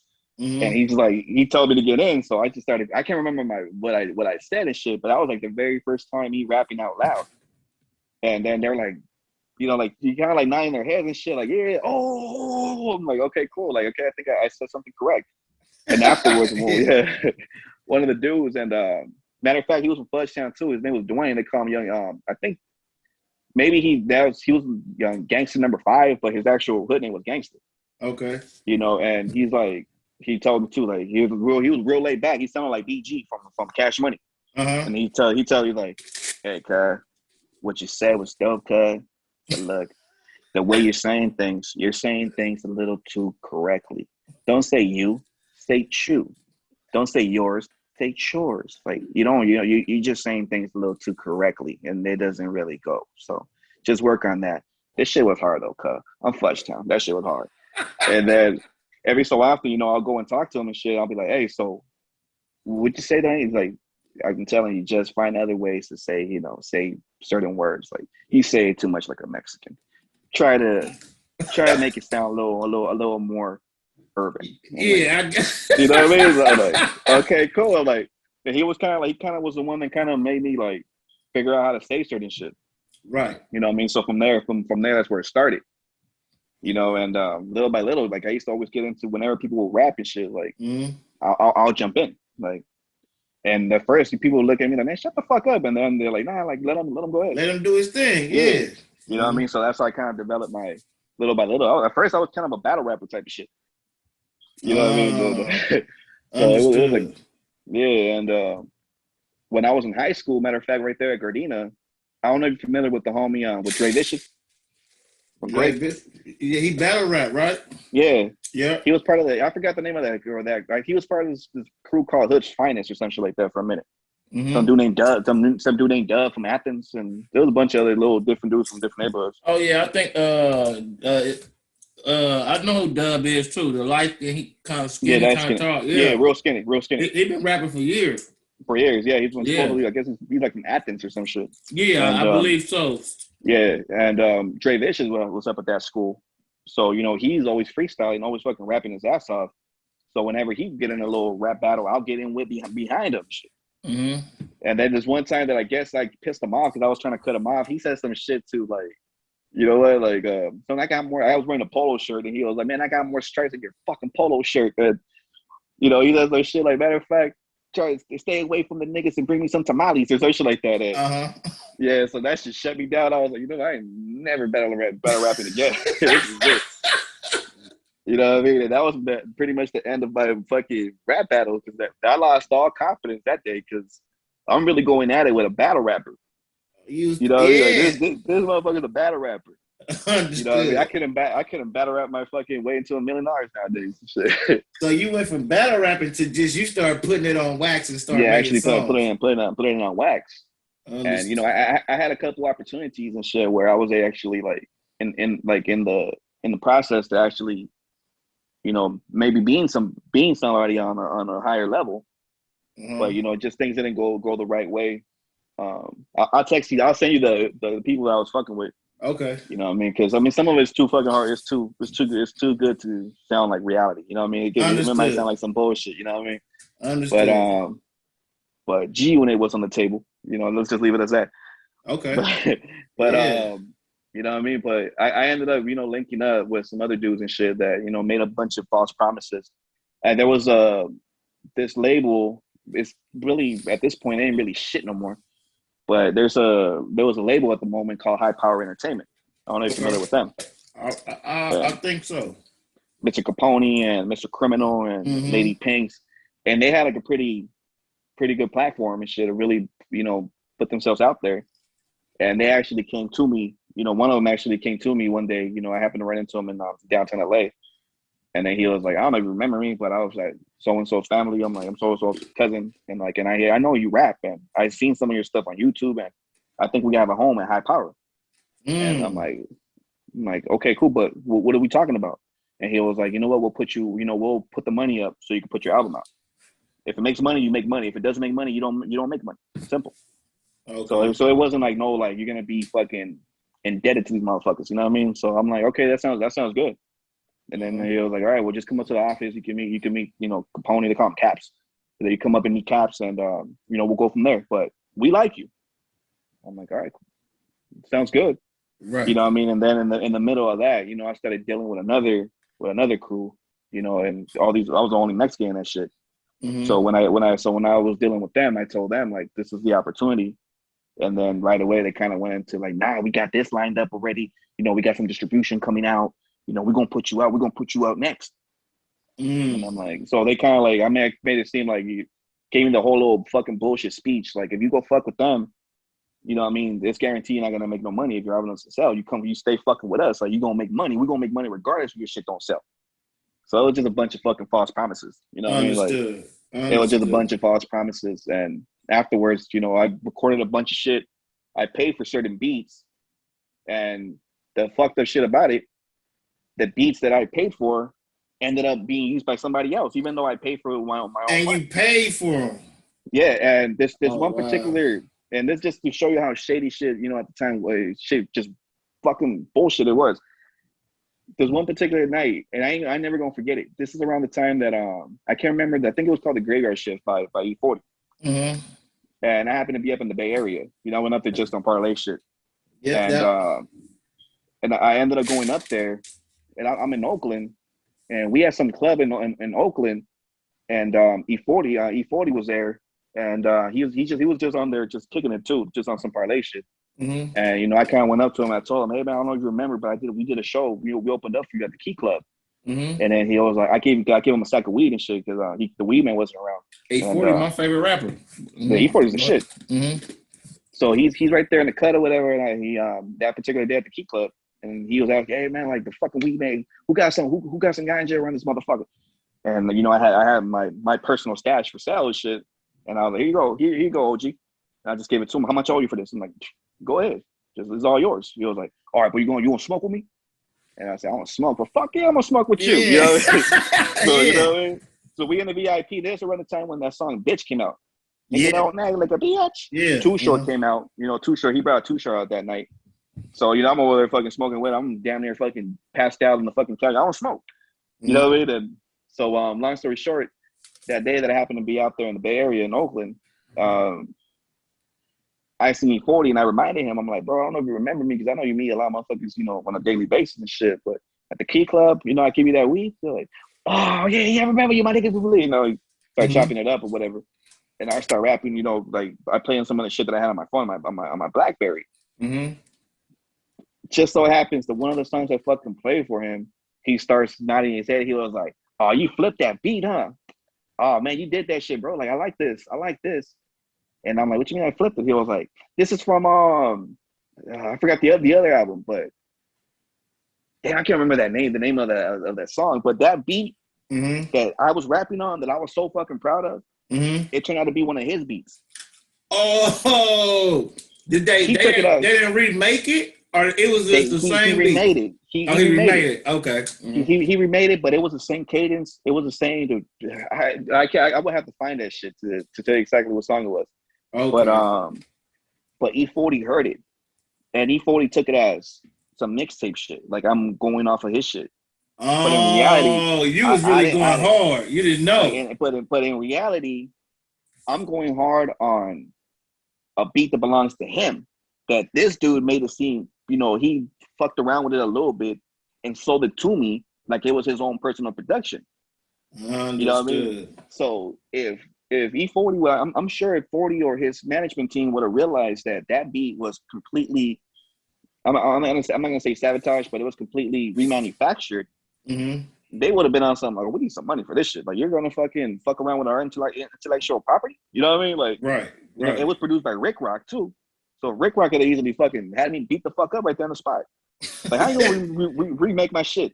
You know, and I'm right there on like when he's playing the shit, he's like, "Oh, this is good, homie. This is good. I like this. I like this." And I'm like, "Yeah, man. You know, like, because originally my energy was like, yeah, this is the shit. You know, I get down. You Mm-hmm. know, I'm the hardest Mexican ever." But once he Yeah. said I was his beat, I kind of like, damn, like this motherfucker got me for my money. And I think I paid the dude maybe like $100. It wasn't much, but at the time Right. and shit, $100 is It $100. was your money. Yeah. Yeah, and I'm getting got for my shit. So Do you you know, listen to any Mexican rappers now? Because you know hell, it's a lot of Mexican rappers that's coming out of Texas right now. Do you listen to any at all? nah, No. not one bit, to be honest. Like there's a lot of Right. Mexican rappers that get you know, they definitely, you know, get down and shit. But personally, like, nah, like I'm not a fan, to be honest. Whatever, everything they say, it's not anything that I haven't heard before. You know, It, and these dudes at the end of the day, I mean, somebody might get mad for me saying this shit, but a lot of these dudes, their style is not their style. You know, like they're picking it up from the Migos and all that type of shit. Like, you know understood. what I mean? It's not. Is it? Do you like more the traditional? What is it? Is it the Chicano style rap? You like that traditional style, or is it? To be honest, at one point in my life, I did, but Mm-hmm. once I realized that they're all rapping about the same shit over and over, like it just got to the point where I lost. The only, to be honest, the only Chicano artist, Chicano rapper that I actually check for every so often will be Little Rob. Okay. You know what I mean? Because Lil Kid Rob used to Frost, have that summer days just sitting yeah, around. yeah. See, that's one thing that never gets old. Kid Frost You know what I mean? OG. Uh-huh. Yeah, Kid Frost is OG, but he slammed the door. He slammed the door on us. You know what I mean? Like Oh. completely shut us out the studio, even though he invited us in. You know what I mean? Shut this, I mean, that's a different story, but he closed the door Oh. on us. Like, That was a real literally, life incident? yeah, a real life incident. And his What? son ended up coming out, and we ended up threatening him to the point that cops got called and shit. But it was on some straight disrespectful shit. Like, come up here, we're gonna do this shit together. I'm gonna charge you X amount of money and shit. Have your people call my people, and we're gonna help you out. We're gonna do this. We're gonna do that. And his one of his kids was dealing with Snoop Dogg at the time. Mm-hmm. And basically, you know, I don't know what went wrong. I don't know if he was just in a bad mood or whatever the case might have been. But when we went up to the studio and they buzzed him and told him that we were coming up there, we were getting ready to walk into the studio. He sounded like, I don't know you motherfuckers, and he just slammed the door on us. Oh And we wow. thought he was playing and shit because one of the dudes that that I was with, they were on some real homie shit. You know what I mean? So once that happened, I'm like, dude, is this for real? He's just playing around. And he was like, I don't think he's playing around. And he called the phone and shit, and he wouldn't answer no more. And we're like, man, fuck you, that motherfucker. And that's when his people came out. It turned into, what the fuck you gonna do? You know what I mean? Like, what's your little bitch ass gonna do? You know what I mean? And Uh, grab the dude from the shirt and shit. You know what I mean? Like, and it we escalated. didn't, yeah, we didn't do as much as we could have done to him, but we did enough for him, people to call the cops and shit. And things were, you know what I'm saying? So we ended up we had to get up out of there. You know what I mean? And I just completely I lost all respect for that dude after that. You know what I mean? Oh wow. He's Okay, still so OG. He's still OG. You know what I right. mean? Respect to him for what he's done, Mm-hmm. for his contribution. But at the end of the day, like everything he's done it for himself. He hasn't done it for anybody else. There's no prodigy, proteges and shit under him. You know what I mean? Okay. Or prodigies under him. You know what I mean? You was about to say your favorite Chicano rapper outside. Oh, you said Lil Rob was the Lil only one Rob, you really Lil cool. Rob, Little Rob and shit. Because other than that, like all the other dudes and shit, like Mr. Shadow and Mr. Little One, Uh-huh. all these dudes, they were all majority originally all the Chicano rappers that were actually making noise was the San Diego rappers. Mm-hmm. You know what I mean? And to be honest, like Snow their the music is product is my dope. she's cool. I She like her. dope. She pretty hard to Yeah, me. yeah. Yeah. She from San Jose. Oh, Yeah, okay. I got you. She from up she from north. Okay. yeah. There's another homegirl. But I don't know what she's doing nowadays and shit. But originally she went by Vision Complex, and then she changed her name to Nina Beretta. And there's a beautiful woman with some actual bars. You know what I mean? She And got bars. she got bars, and her and Red Rum were working together a lot. And I don't know exactly what happened to her movement, but for a minute she had like a strong fan base. You know what I Oh, mean? But and to be honest, if you listen to her, like she was a little more like a little harder than Snow the Product. To be honest, okay. Okay. you know what I Got mean? you. She just as pretty too and shit, but or maybe more. But I don't know what happened to her because it's a lot of artists that had a chance, but just like left them alone type of shit. Like you know what I mean? Understood. Now, who Like they who could who is your go ahead. favorite artist? Like who? What's your top five favorite artists? Shit, Soldier Slim, Nas, yeah, Uh-huh. Biggie, Uh-huh. Jay Z, Uh-huh. and Tupac. You know what I mean? Okay, I like that And then five right there. He no, said no, no, Soldier no, Slim. yeah, Yeah. no particular order either. Uh-huh. You know what I mean? But them, because I got connects in New Orleans and shit. You know Oh, what I mean? Like, man, shout out to New Orleans. Shout out to my yeah, dog Magnolia Levy. And shout out to Mr. Magnolia Lee, Marcelo, man. Mr. Marcella from the ghetto. Yeah, Come on, man. Shout out to the dogs, yeah, man. Yes, sir. yeah, So man. Because I got a plug. Matter of fact, let me go back to the Wall of Gang Gang. You know what I mean? I call that shit the wall of gang. The wall of gang. Um, Let me yeah, see if I can them dudes see. are. Uh-huh. You see it? Yeah, I can Yeah, see them it. dudes straight. Yeah, they're straight out the Magnolia. That's the homie Shadon and Kareem. That's the Magnolia militia. Oh, they You know what I from the mean? Magnolia. They straight Okay. out the Magnolia. They straight out the Oh, Magnolia from the LD. shout out my dog Magnolia leaving, man. They keep Yeah. hey, they 100, man. They solid down there. I ain't gonna Nah, them lie to dudes. you, man. Yeah, if you know the right people and shit, I mean, you stay, you You straight right. solid. Uh-huh. You know what I mean? Them dudes, I've been knowing them for years. And I don't even remember exactly how I met them anymore, to be honest. I think I might have met them in New Orleans, but Right. I'm a big New Orleans Saints fan. You know what I mean? Okay, So okay. yeah, I'm a huge Saints fan. You was But I probably think at a I met him out game. there. I really can't remember exactly how I met him, but I met him personally, and we've been rocking ever since. They just recently sent me a hoodie that said the Magnolia on it, and Oh. they always told me I'm like an honorary Magnolia soldier and shit. I'll take that. Hey, so but look, listen, man, because I know you got stuff. I know you a father too, man, because I see you yeah, always be posting your kid too, oh right? yeah, So yeah, yeah. you always posting your baby up, man, which is a beautiful thing, bro. Appreciate that. And you working on some new music, and what when is that supposed to come out, or do you got any music out right now we can go find? To be honest, at this particular moment, like I don't really got anything now because I put some of the bullshit on SoundCloud, which I don't even recommend to people to go listen to. I just put a lot of rough drafts up there. You Mm-hmm. know what I mean? But like the actual stuff, the original stuff, like I said, the prequel to Late Night Thuggin', that's actually God willing, that's gonna come out hopefully before the end of this month. Okay. And then like the actual project, 'cause nowadays before it was like a 16-track album, 18-track album if it fits. But nowadays you could do a 12 and get away with that. So Yeah. the one coming up is probably gonna be a 6 to 8. But like the actual kind of like the full length album is definitely coming out. I will hope by May, which is Late Night Thuggin' Volume 1, the Midnight Masquerade. Mm-hmm. You know what I mean? And that's the one that I'm really like I really put my all into that shit. You know what I mean? Right. And at this point in my life, like I'm gonna be 35 in November, so I'm Yep. kind of an old head already. You know what I You mean? ain't But old, man. You yeah, young. You to got to more be days. You honest, got more days ahead of you than you do behind you. yeah, for sure. Yeah. And so the shit that I'm getting ready to put out, you know what I mean? Like this is, like I said, this is stuff that I definitely pour myself into those. But at the end of the day, like at this point, I'm not worried about or focused on or praying that someone's gonna pick me up, listen to my shit, and it's gonna be my meal ticket. Mm-hmm. You know what I mean? But it's just stuff that I feel that needs to be heard. Because at the end of the day, like some of like the LA talent, that's out there right now, Red Rum, Bandana, you know what I mean, all these dudes and shit, Mm-hmm. they know me. You know what I mean? Right. Shout out to them I, too. yeah, like a lot of dudes from running around LA, like the real heavy hitters and shit.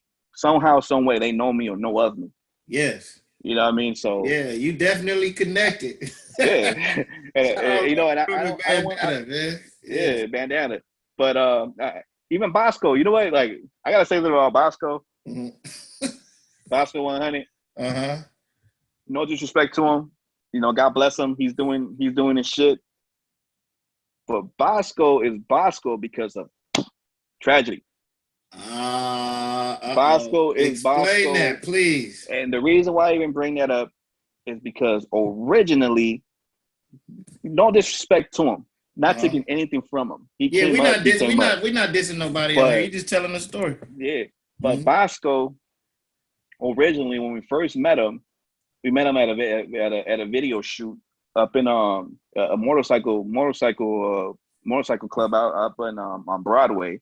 Uh-huh. And then from there, that's when we took it to the Black Wall Street video shoot up in the Avalon Gardens, and that's when that little issue happened. Okay. And at that moment, he didn't have a car. You know what I mean? So I don't even know his mom. This dude's in my fuck. I don't even know who the fuck he is. I just know that Red Rum knows him. Okay. You know what I mean? And he was supposed to be on the Rep Your Set album, but his song didn't make the cut. The Queen Street Boys, the Queen Street Bloods didn't make the cut. Okay. And from that day on, we exchanged numbers. And then from that day on, oh, I got a video shoot, but can you come pick me up? You know what I mean? Like I was actually taking them, dropping them off, picking them up type of shit. Never asked for a single fucking penny. You know what I mean? So and he connected with the right people, fucking with us. When I say us, I mean me, Bandana, and Red Rum. Okay. But but I always felt like you know what? Like if there wasn't a tragedy around, there probably wouldn't be a Bosco at the moment. You know what I mean? Because like I said, you know, I used to get him from point A to point B. And if you watch the first video he put out, which is a 40 Glock disc, you know, he's using 40 Glock. If you watch the video, I'm in that fucking video. Oh, you know, okay. Sticking out like a sore fucking thumb. Everybody out there's a blood. They're all fucking bloods. We shot that video on Queen Street. And Queen Street is not very friendly with the Mexicans. His homies that was up there for BPS, they're not very friendly with the Mexicans. Right. So you can imagine like the tension that was there. Tension, right? Understood. A whole lot of tension. These dudes didn't acknowledge me nothing. You know, as soon as once the dude from the down areas went up there, and that I actually knew some of them, that's when everything changed a little bit. But the time that I was there, these dudes were just looking at me like, "You ain't supposed to be around here, homie." You know what I mean? Type of shit. And the thing is that the shit is that I picked them up from he was living in the jungles at the time. I picked him up from the jungles, brought him to his video shoot, then took him back to the jungles. You know what I mean? So it's just one of them things, this shit where, like I said, God bless him. He's doing his fucking thing. You know, much love to him. I still see him as the homie. But it's like one of them things where I be watching his interviews and shit, and I wait for him when they talk about the music. I wait for that dude to say, "Yeah, the homie Tragedy. You know, he picked me up here and there. You know, he gave me a ride. You know, here and there. Shout out to Tragedy." I've never seen it. I've never heard it. I never heard it. Maybe he'll never do it. Maybe he forgot about me. I don't know. But I just go ahead. Go ahead. No, you say you basically you just like at least give me my props. Or like give me some type of something. Yeah. Don't act like I didn't, look out for you. Yeah, because I mean I didn't. He's who he is because of him. Because he's naturally just a funny person. Yep. You know what I mean? He'll have you laughing your fucking ass off and shit. You know, he's one of them. Right. You know what I mean? Like, he don't even gotta fucking make funny voices. It's just the shit that he says and shit. You know what I mean? He's just a funny guy. Yeah. And but the thing is that maybe he would have made it, maybe he wouldn't have. But just me getting him, like I said, getting him from point A to point B, he met the right connections. You know, one of the shows that we did up at the Club Ice in Long Beach. He was out there, and what's his name? Big Face Honey happened to be up there. Yep. They connected. You know, they had the whole honey, you know, the 100 ENT. Yeah, that was some years ago. I remember. Exactly. I think I remember. Exactly. Yeah. And so that connection came from y'all. Yeah, from just having them around, because he was hanging around us to the point where we were just homies. Like, we were just homies hanging out with homies. Right. You know what I mean? And it got to the point, hey, we got a show today. You want me to come pick you up? Oh yeah, for sure. Let me just get a fit and whatever. And we had, you know, everything connected that night at Club Ice. You know, we happened to be at Club Ice, and he met Big Face, and they just happened to have mutual friends from Cedar Block and Queen Street, and you know that connected them. I made that phone call. Is it really an issue though, or is it just something like it's not a real issue between you guys, is it? No, it's never gonna be an issue. Yeah, but it's just I at the risk of sounding like a hoe, but it's just kind of some. Can I get a little bit of nonchalant, motherfucker? Like, can we? You know what I mean? Because it's just like the whole 50 Cent and Game situation. Like, when that's what pissed off 50 about Game. Game is giving the power to Dre. But in reality, it was 50 who really put him out. Understood. You know what I mean? Because there's some people that I met in the industry, you know what I mean? Like, some real connected motherfuckers that actually know Drake. Like, right. They could go to his house right now. Right. And the one time the conversation came up, because there was another issue, you know what I mean? Like, without getting too into depth. But one particular song off of, I don't know, I'm not sure if it was LAX or the Red album. But the Game's album, right? Yeah. Yeah. It was called Heavy Artillery. He did that shit with Beanie Siegel and Rick Ross. The song, okay. The song, yeah. I happened to be out there in Miami, you know, just on some parlay shit, you know, on vacation, and I ended up in Little Haiti, you know, with one of the chicks that I was messing with out there. Okay. And went to her house and shit, and that's ghetto. Watts, Compton, East LA, South Central combined in one. Little Haiti. Ghetto. Okay. And I happened to be up there, and, you know, long story short, the dude that the house that we went to go buy the weed. It wasn't even for me; it was for her and the homies. Yeah. Where we went to go buy the weed, he was making beats right there on the spot, and the homegirl was like, "Oh, don't you say you rap?" He's a producer. He works with he's a DJ Khaled's protege, and he's working with Lil Wayne here and there, and a lot of local artists they fuck with him. So I talked to him, chill. Would you kick it for a little bit? I'm like, shit, you fucking little Haiti bitch. I don't want to chill here. Yeah. You know. So he was like, oh, you rap now? I'm like, yeah, I got some shit, and he started, the shit that he just made. He was like, rap something, and I just started fucking busting, fucking quick, 16 from the top of my head, and he was like, shit, we can fuck with each other. Hey, you fuck with like, people from LA? I'm like. Yeah, I mean, I know I got a couple connects and shit, but I mean, there's nothing major. Mm-hmm. You know what I mean? And me and Nipsey, like me and Nipsey, I know Nipsey before he was Nipsey. Mm-hmm. And he brought up Nipsey Hussle. I'm like, I know Nipsey, and I told him and shit like, I know Nipsey, whatever. And I had his number at the time and shit, and I was able to actually call him. But it went to his voicemail. But he's still like, hey, what up, this Nip? You know what I mean? Leave your name and number. I'll hit you back. Oh, you know Nipsey? You know what I mean? So right away it was like, yeah. And then he was like, hey, hey, hold on, what you like? Tell me what you like, and just fucking do something with it, and we could connect. See what we can do with it. And he played a heavy artillery beat, and I said, I want this shit. And then he was like, oh yeah, for sure, you can have it. He came burning for me in a CD, everything. I already had the concert for that shit and everything. And then later on, I bought the Game album just to buy it because I was. And it was on there. It was on there. Damn. I'm like, get the fuck out of here. I'm like, what the fuck is this shit? Dog, I hit up the homegirl and I was like, where that dude at? Yeah. I hit him up and I'm like, dog, what the fuck is this shit, homie? You're like, what you mean, bro? Like, you gave Game my fucking beat? He was like, hey, bro, like, you know what? Like, money's money, homie. Like, I gave it to you for free. He offered me he offered me a little bit of change. Yeah. And I'm like, dog, like, that's fucked up. And he was like, damn, did you tell him that belonged to somebody already? I'm like, yeah, I told him I gave it to an essay from LA. He was like, what did he say? He didn't give a fuck. Like he's like he gave me $300 for that shit. I didn't have $300 before he came to my studio. I'm like, yeah, motherfucker. Like, wait, he said Game paid him $300. $300. Wow. $300. And he took that he took that beat. He took that fucking beat from me. Straight up. That's a trip, man. Yeah, so, and the grimy shit about that situation is that when that shit came about, and I was like, man, like, because the dude that hooked me up, he's soul pound all that fucking Haitian shit out there. You know what I mean? Like, real cut you in half, put voodoo on you and shit type shit. You know what I mean? Right. Them type of grimy motherfuckers. That's the first time I ever seen dreads that big in my life. Yeah, they wear the wicks. Yeah, they call them wicks. Yeah. Look like palm trees on their head. Palm tree, that's right. That's right.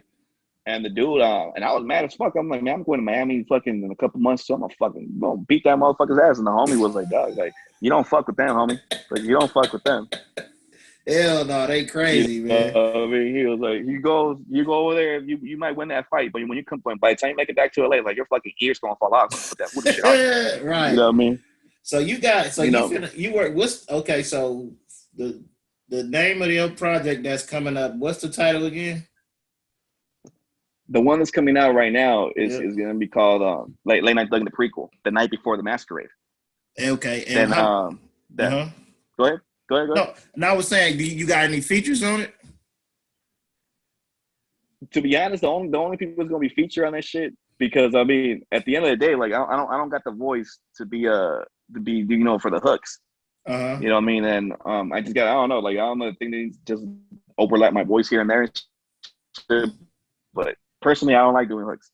So, my homie Fudge Deuce, he's the one that is actually mixing and mastering my shit at the moment. Okay. So he's the one that's probably like the only feature. And the following album, which is the Midnight Masquerade, Volume 1, Late Night Thuggin' Volume 1.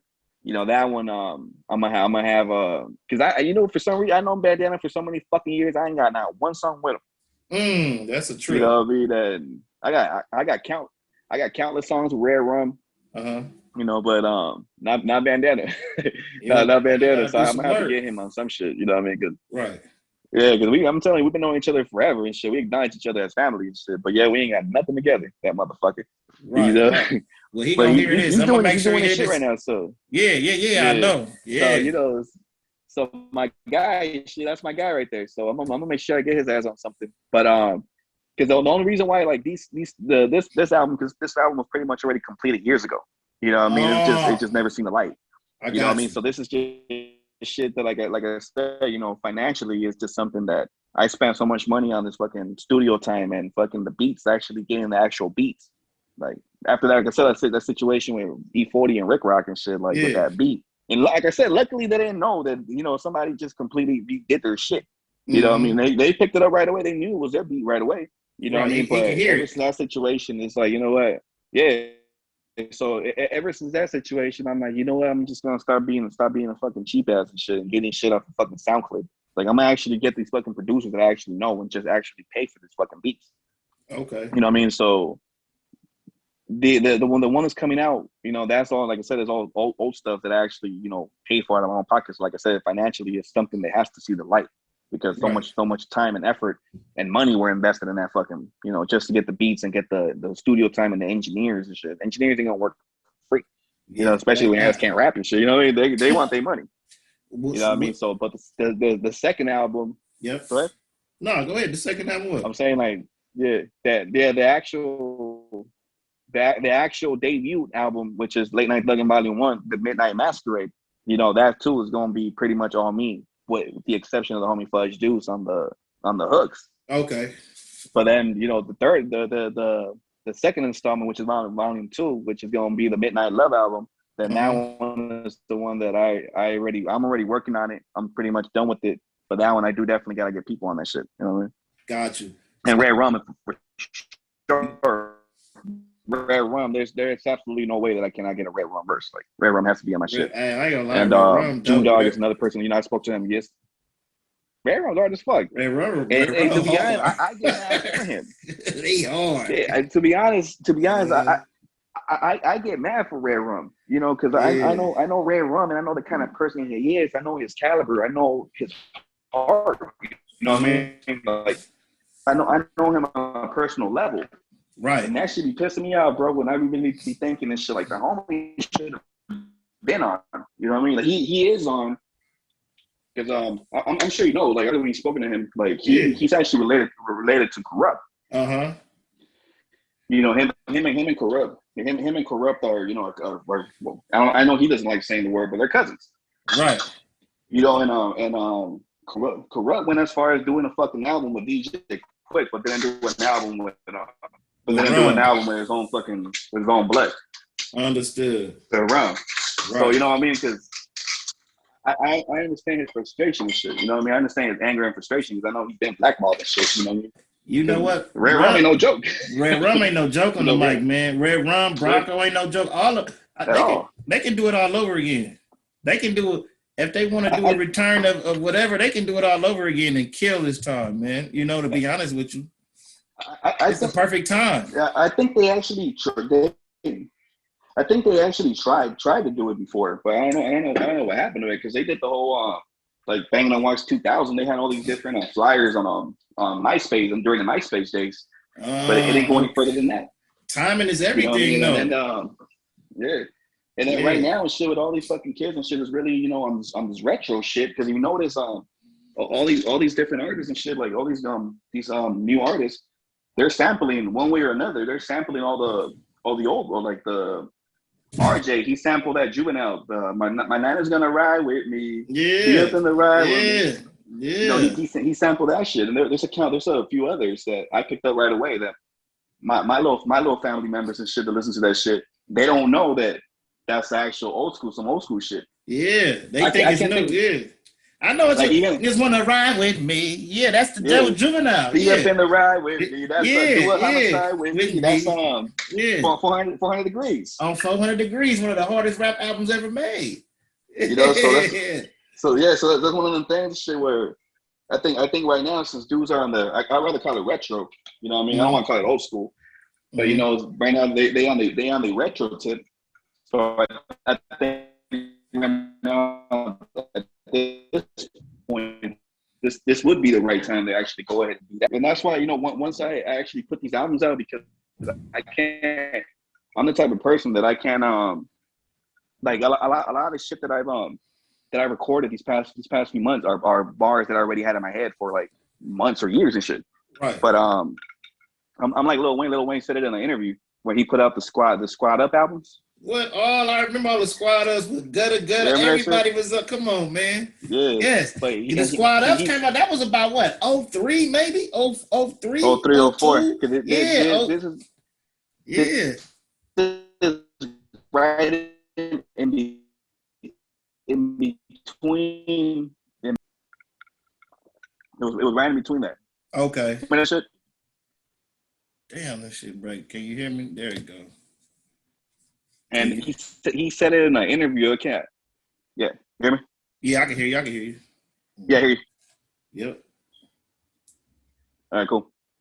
But he said that shit in an interview that that the shit that he wrote that the reason why he did the Squad Up album that he did, I think there was like 10 volumes of that shit. It was a lot of them. The reason why he did so many there's a whole lot of them. And he said the reason why he did all that shit was because in order for him to move on to new content, he had to get rid of all the old shit. So that's one of them things that a lot of this stuff right now, that like shit I said on Money, Guns, and Drugs, Tuck Taylors with the fat gray laces, there's a Eagle 45 with the 30-round extension, pants sagging because of the heavy caliber weapon. You can smell the batter when the gunpowder when in my presence. Get at me. Rappers want beef, I'm working gladly. We take it to the streets while y'all take it to IG, because I see the bitch in you also clearly. Motherfuck you and whatever you hold dearly. See, we infamous mobbing like MOBB. Rest in peace of Prodigy. Big shout out to QB. And we still rocking khakis like it's the 90s with the heat of the white tee, white chick on the Nikes. I'm the one team doing 90 with a big T on my ball cover and dirty with a burner and a big bottle of cognac. Always stay strapped because I really be dugging in the trap. For Normandy to Western now, I let my motherfucking rack hang. You know? That shit right there. I wrote that shit. I wrote that shit back. All right, Tragedy. I hear you. Yeah. Okay. Yeah. I ain't talking that. Okay. I hear you. Yeah. Yeah. Okay. I wrote that shit. I wrote that shit back in fucking 2016, 2017. You know, and I'm just now recording that shit because I feel like in order for me to move forward, I gotta get rid of all these old bars in my head. Like I have to get rid of them. Okay. You know what I mean? So that shit is like 3 or 4 years old. Okay. I fucking wrote that shit the day Prodigy died. You know, and that was like 2017. Okay. I hear you. So look, man, because I don't want to hold you up too long. I know you got stuff to do. Let the people know. Before I say this, I just want to thank you for coming on, man. I appreciate you. I appreciate you. Yeah, I mean, I know I probably was talking way too fucking much. No, you good, bro. You good, man. That's what this platform for. But can you let the people know where to find you at, where to follow you at? You got IG, YouTube, Facebook. Yeah, whatever. right now, like I'm like literally right now, I'm pretty much a fucking. How do I say it? I'm basically at this point in time, I'm a rebirth fucking upcoming artist. I had a platform once upon a time. I didn't take advantage of it for financial reasons. I didn't have the financial backing, but now I'm my own financial backing. So so now I'm in a position to put my shit out. So I don't have a YouTube yet.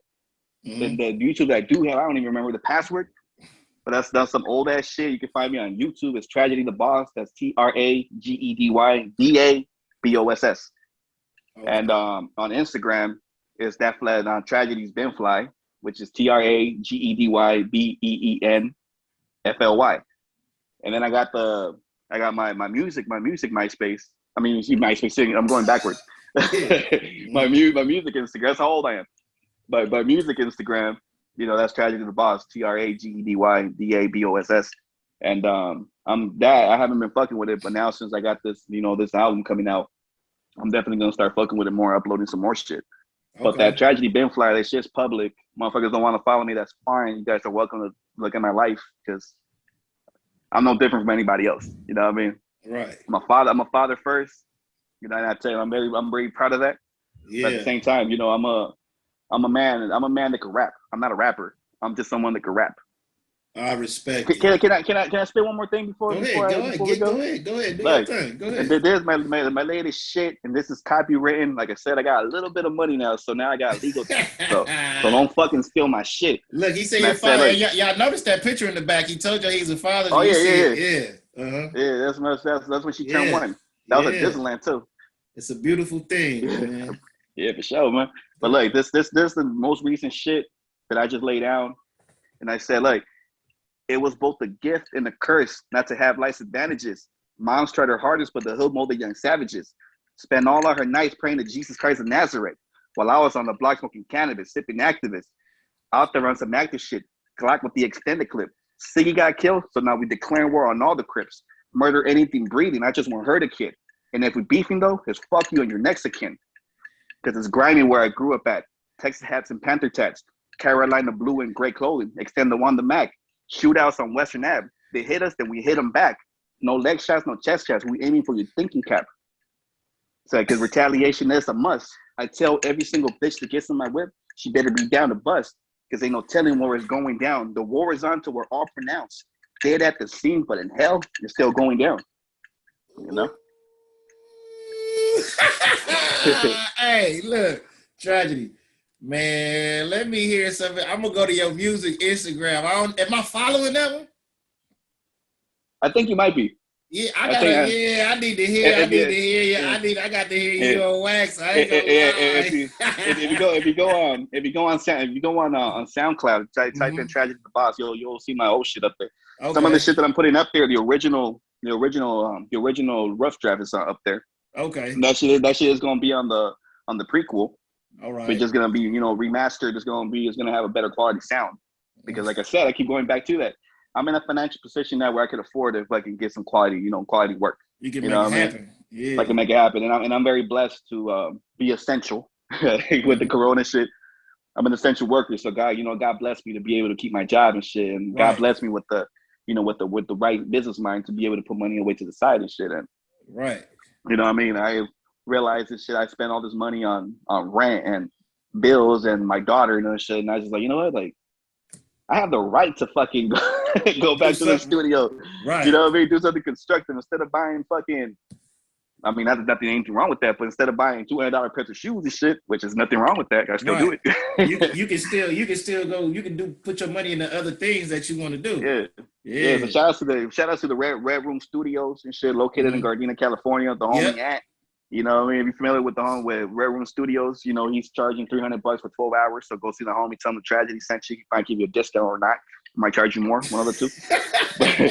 You know what I mean? And before we go, can I shout a few people out? Go ahead, do your thing. Especially shout outs to you, bro. Like, I really appreciate you for having me on here and shit. I apologize if I was talking too fucking much. No need to apologize. You good, bro. No need to apologize. Well, what was the other homeboy that we met? Emmett? What's his name? Yeah, that's my boy Emmett. Yeah. Shout out to Emmett. I wish he was on here. Shout out to Emmett. That's a good, very, very good energy from that man. Both of you, the positive energy. Shout out to my big brother Red Rum. He already knows. Like, he's always there when he's always there when I call. I'm always here when he calls. Bandana the Rag, the homie Big Tub with 2 P's in it. Motherfucking Fudge Dudes, the program gang, Donnie Rue, Bronco, for show. Appreciate the love. All know me from Fudge Town, June Dog, the Figueroa Rider Gang, the motherfucking California Kennel, the 93rd Infantry Music, which is my shit. Oh, and I wanted to share this too. Go ahead. Because somebody asked me, I plugged a few people up, told them I was gonna be on your show tonight. Yep. And sent them some of the links. Yep. But the reason for the people that have been asking me, I hope they're watching too. But the reason behind 93rd Infantry Music, because some people made a joke out of it, like, why you gotta be 93rd? How come you can be 1st Infantry? You know what I mean? So the reason behind 93rd Infantry, and if y'all go and do the Google shit, 93rd Infantry was the first infantry. It was the first colored infantry, and it had black soldiers and it had Mexican soldiers, and they were in World War II. So it's not just because we fucking don't want to be 1st Infantry, rather be last. No, 93rd Infantry was a very, very selective group with selected soldiers. You know what I'm saying? Okay. The reason behind the name 93rd Infantry, we came up with the idea for 93rd Infantry Music, was because my homeboy, rest in peace, the homie Deja, he was half black, half Mexican. Like when you see him, he's Mexican, but he's black as fuck too. Okay. No disrespect. No.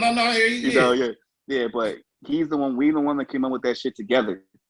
We said we gotta find something that means something between both our kinds, like not just black, not just brown, but something that could bring us together. Type something in, like type in like a black and brown battalion or a fucking platoon. Typed in black and brown platoons. Okay. 93rd Infantry came out right away. And we were living on 93rd Street at the time in Watts. That's that's pretty dope right there. That's dope. Yeah, and that's we was right there on the bebops. We were right there in the bebops by that curve, and all the trees used to be over there. Yeah. Shout out to the bebops. Free the homie no good. Shout out to the homie New Money. But, but that's 93rd Infantry came about. It was a black and brown platoon, a black and brown infantry. If you do your research on it, you on Wikipedia, it didn't really go into detail. They just talk about the black platoon, but in reality, it was a Hispanic and black platoon in World War II. They served this fucking country. They were over there shooting shit up. Gotcha. But that's No, man, I'm just saying, hey, man, y'all here first, man. My boy Tragedy, and he's definitely well connected throughout the city. I ain't play, you know what I mean? He's definitely connected throughout the whole entire city, man. This is no cap, man. And if you've seen the face, I'm pretty sure you've seen me before. Motherfuckers will be like, I've seen that fool before. Now you know where you saw me. Yeah, now you know. I used to say this shit all the time back in the days. Like, I'm not a gangster rapper. I'm a gangster trying to rap. Ooh! But nowadays, I'm just someone that knows how to rap. Right. Okay. You know what I mean? And with this shit, these albums are coming out. Like I said, the first one is the prequel. So that's the old stuff. Volume 1, they're all entitled. The Late Night Thuggin'. Okay. So Late Night Thuggin' Volume 1, which is gonna be the actual debut album. Yeah. That's the Midnight Masquerade. So and that touches a little deeper. That rhyme that I spit right now, that's the one on that album. And it's copywritten too. Okay. So, so look, man, this is what I'm gonna do, man. Look, cause I gotta, I'm gonna start. We not live right now, right? So what I'm gonna do is I'm gonna edit this video up, bro. I'm gonna chop it up.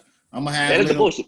Yeah, I'm gonna edit it up. Yeah, look, I'm gonna edit it up, and then I'm gonna do it probably either if I don't get it finished tonight, it's gonna be out. I'm gonna see the first clip first. I'm gonna see the first clip. Hopefully by tomorrow night, I'm gonna see the first clip, and then we gonna rock from there. You feel me? Yeah, man. I definitely really appreciate you, man. Like I said, I wish Emmett was on here. Oh yeah, hey, man. I appreciate you too, man, for coming, man. Whenever you drop some new stuff, just send it to me. I'm gonna repost it, and we can whenever you come back on, man. The platform is yours, big bro. I appreciate you, though, dog. Yeah, man. And it's just one of them things right now, man. Like I said, like there's a lot of Hispanic rappers out there right now. I ain't taking shit from them because a lot of them are very successful. Their music is good, but personally, their music was not made for me. Understood. You know what I mean? I like God Bless the Dead. I like King Von. You know what I mean? Lil Durk, but their music is not meant for me. And I don't mean me as I don't mean me as a Mexican. I don't mean me as a Hispanic or as a West Coast artist or a LA whatever. Their music is not for me. It's not just meant. It's because even nowadays I don't even think I even listen to rap anymore, to be honest. I understand. You know what I mean? You're getting old, Tragedy. Yeah, because when I drive, you know what? When I drive, I don't. There's not much rap music that plays when I'm driving. It's always reggae music or it's R&B. Understood. And Sade. I forgot to mention Sade. Well, actually, we said top 5 favorite rappers. Rappers, yeah. But Sade. Definitely Sade is the Isley Brothers on the top of genre type of list. You got Sade. You got the Isley Brothers. Who else you got? Give me 3 more R&B then. Shit, Sade. Tamia, I think people slept on Tamia a lot. Tamia, I like what's the sisters' names? Which one? Something sisters. The ones that have that song, my apology letter. I don't know. I can't. Something sisters. Not the Pointer Sisters. I can't think of their names. I don't know. But top three R&B artists, like female artists. Yep. It's definitely Sade. It's Tamia. You can't ever go wrong with Aaliyah, but even her music, not all of it's for me. And then on top of that, then they'll go as far as like Marvin Gaye, the ISC brothers. And then, like I said, I'm a big fan of reggae and shit. It's definitely Stephen Marley. People sleep on Stephen Marley. They all focus on Siggy but Stephen Marley and what's the homegirl's name? She's Jasmine Karma. She's underground, but she came out on that song Paradise on Stephen Marley's album with Twista. I don't know if you heard that shit. Oh no, I ain't heard that one. It's called Paradise. Fucking Twister just came through and just killed the whole fucking song, bro. It was Oh, perfect. It was perfect. speaking of But reggae, free Vibes Cartel too. but Vice Cartel's locked up. Yeah, Vibes locked up. Since when? What? Vibes been in there for some years now, man. You know what? I probably never Vibes in looked there for a deep. murder case. I don't think I like dug too deep in his fucking life. But damn, I didn't know Yeah. that. I did not know that. I think they gave Vibes like a lot of time, man. Yeah. Heck That's yeah. crazy. Yeah. Yeah, But look, dude. I'm about to go ahead and I gotta cause I don't know how much time I got left. I'm about to I'm gonna text you. I'm finna end this video so I can let it render and then I'm gonna text you. I'm gonna, because For sure. yeah. You know what? Yeah. Cut some of the fucking life story shit out. You know what I mean? Like I got you, the don't trip. school, the school situation. I know you can do your work in magic. Yeah, don't trip. I got Yeah, you. but yeah, I ain't gonna say it later because I know we're gonna fucking link up again. So for That's a sure, fact. till next time. That's a fact. Exactly. All right, good looking out, bro. I For sure, appreciate you, brother. man. I appreciate your time, man. I appreciate your platform too. I mean, you definitely family. Oh, no, same here, bro. No problem, For man. sure. Hey, you enjoy your night, dog. For sure. Send you, my brother. All right. Oh man.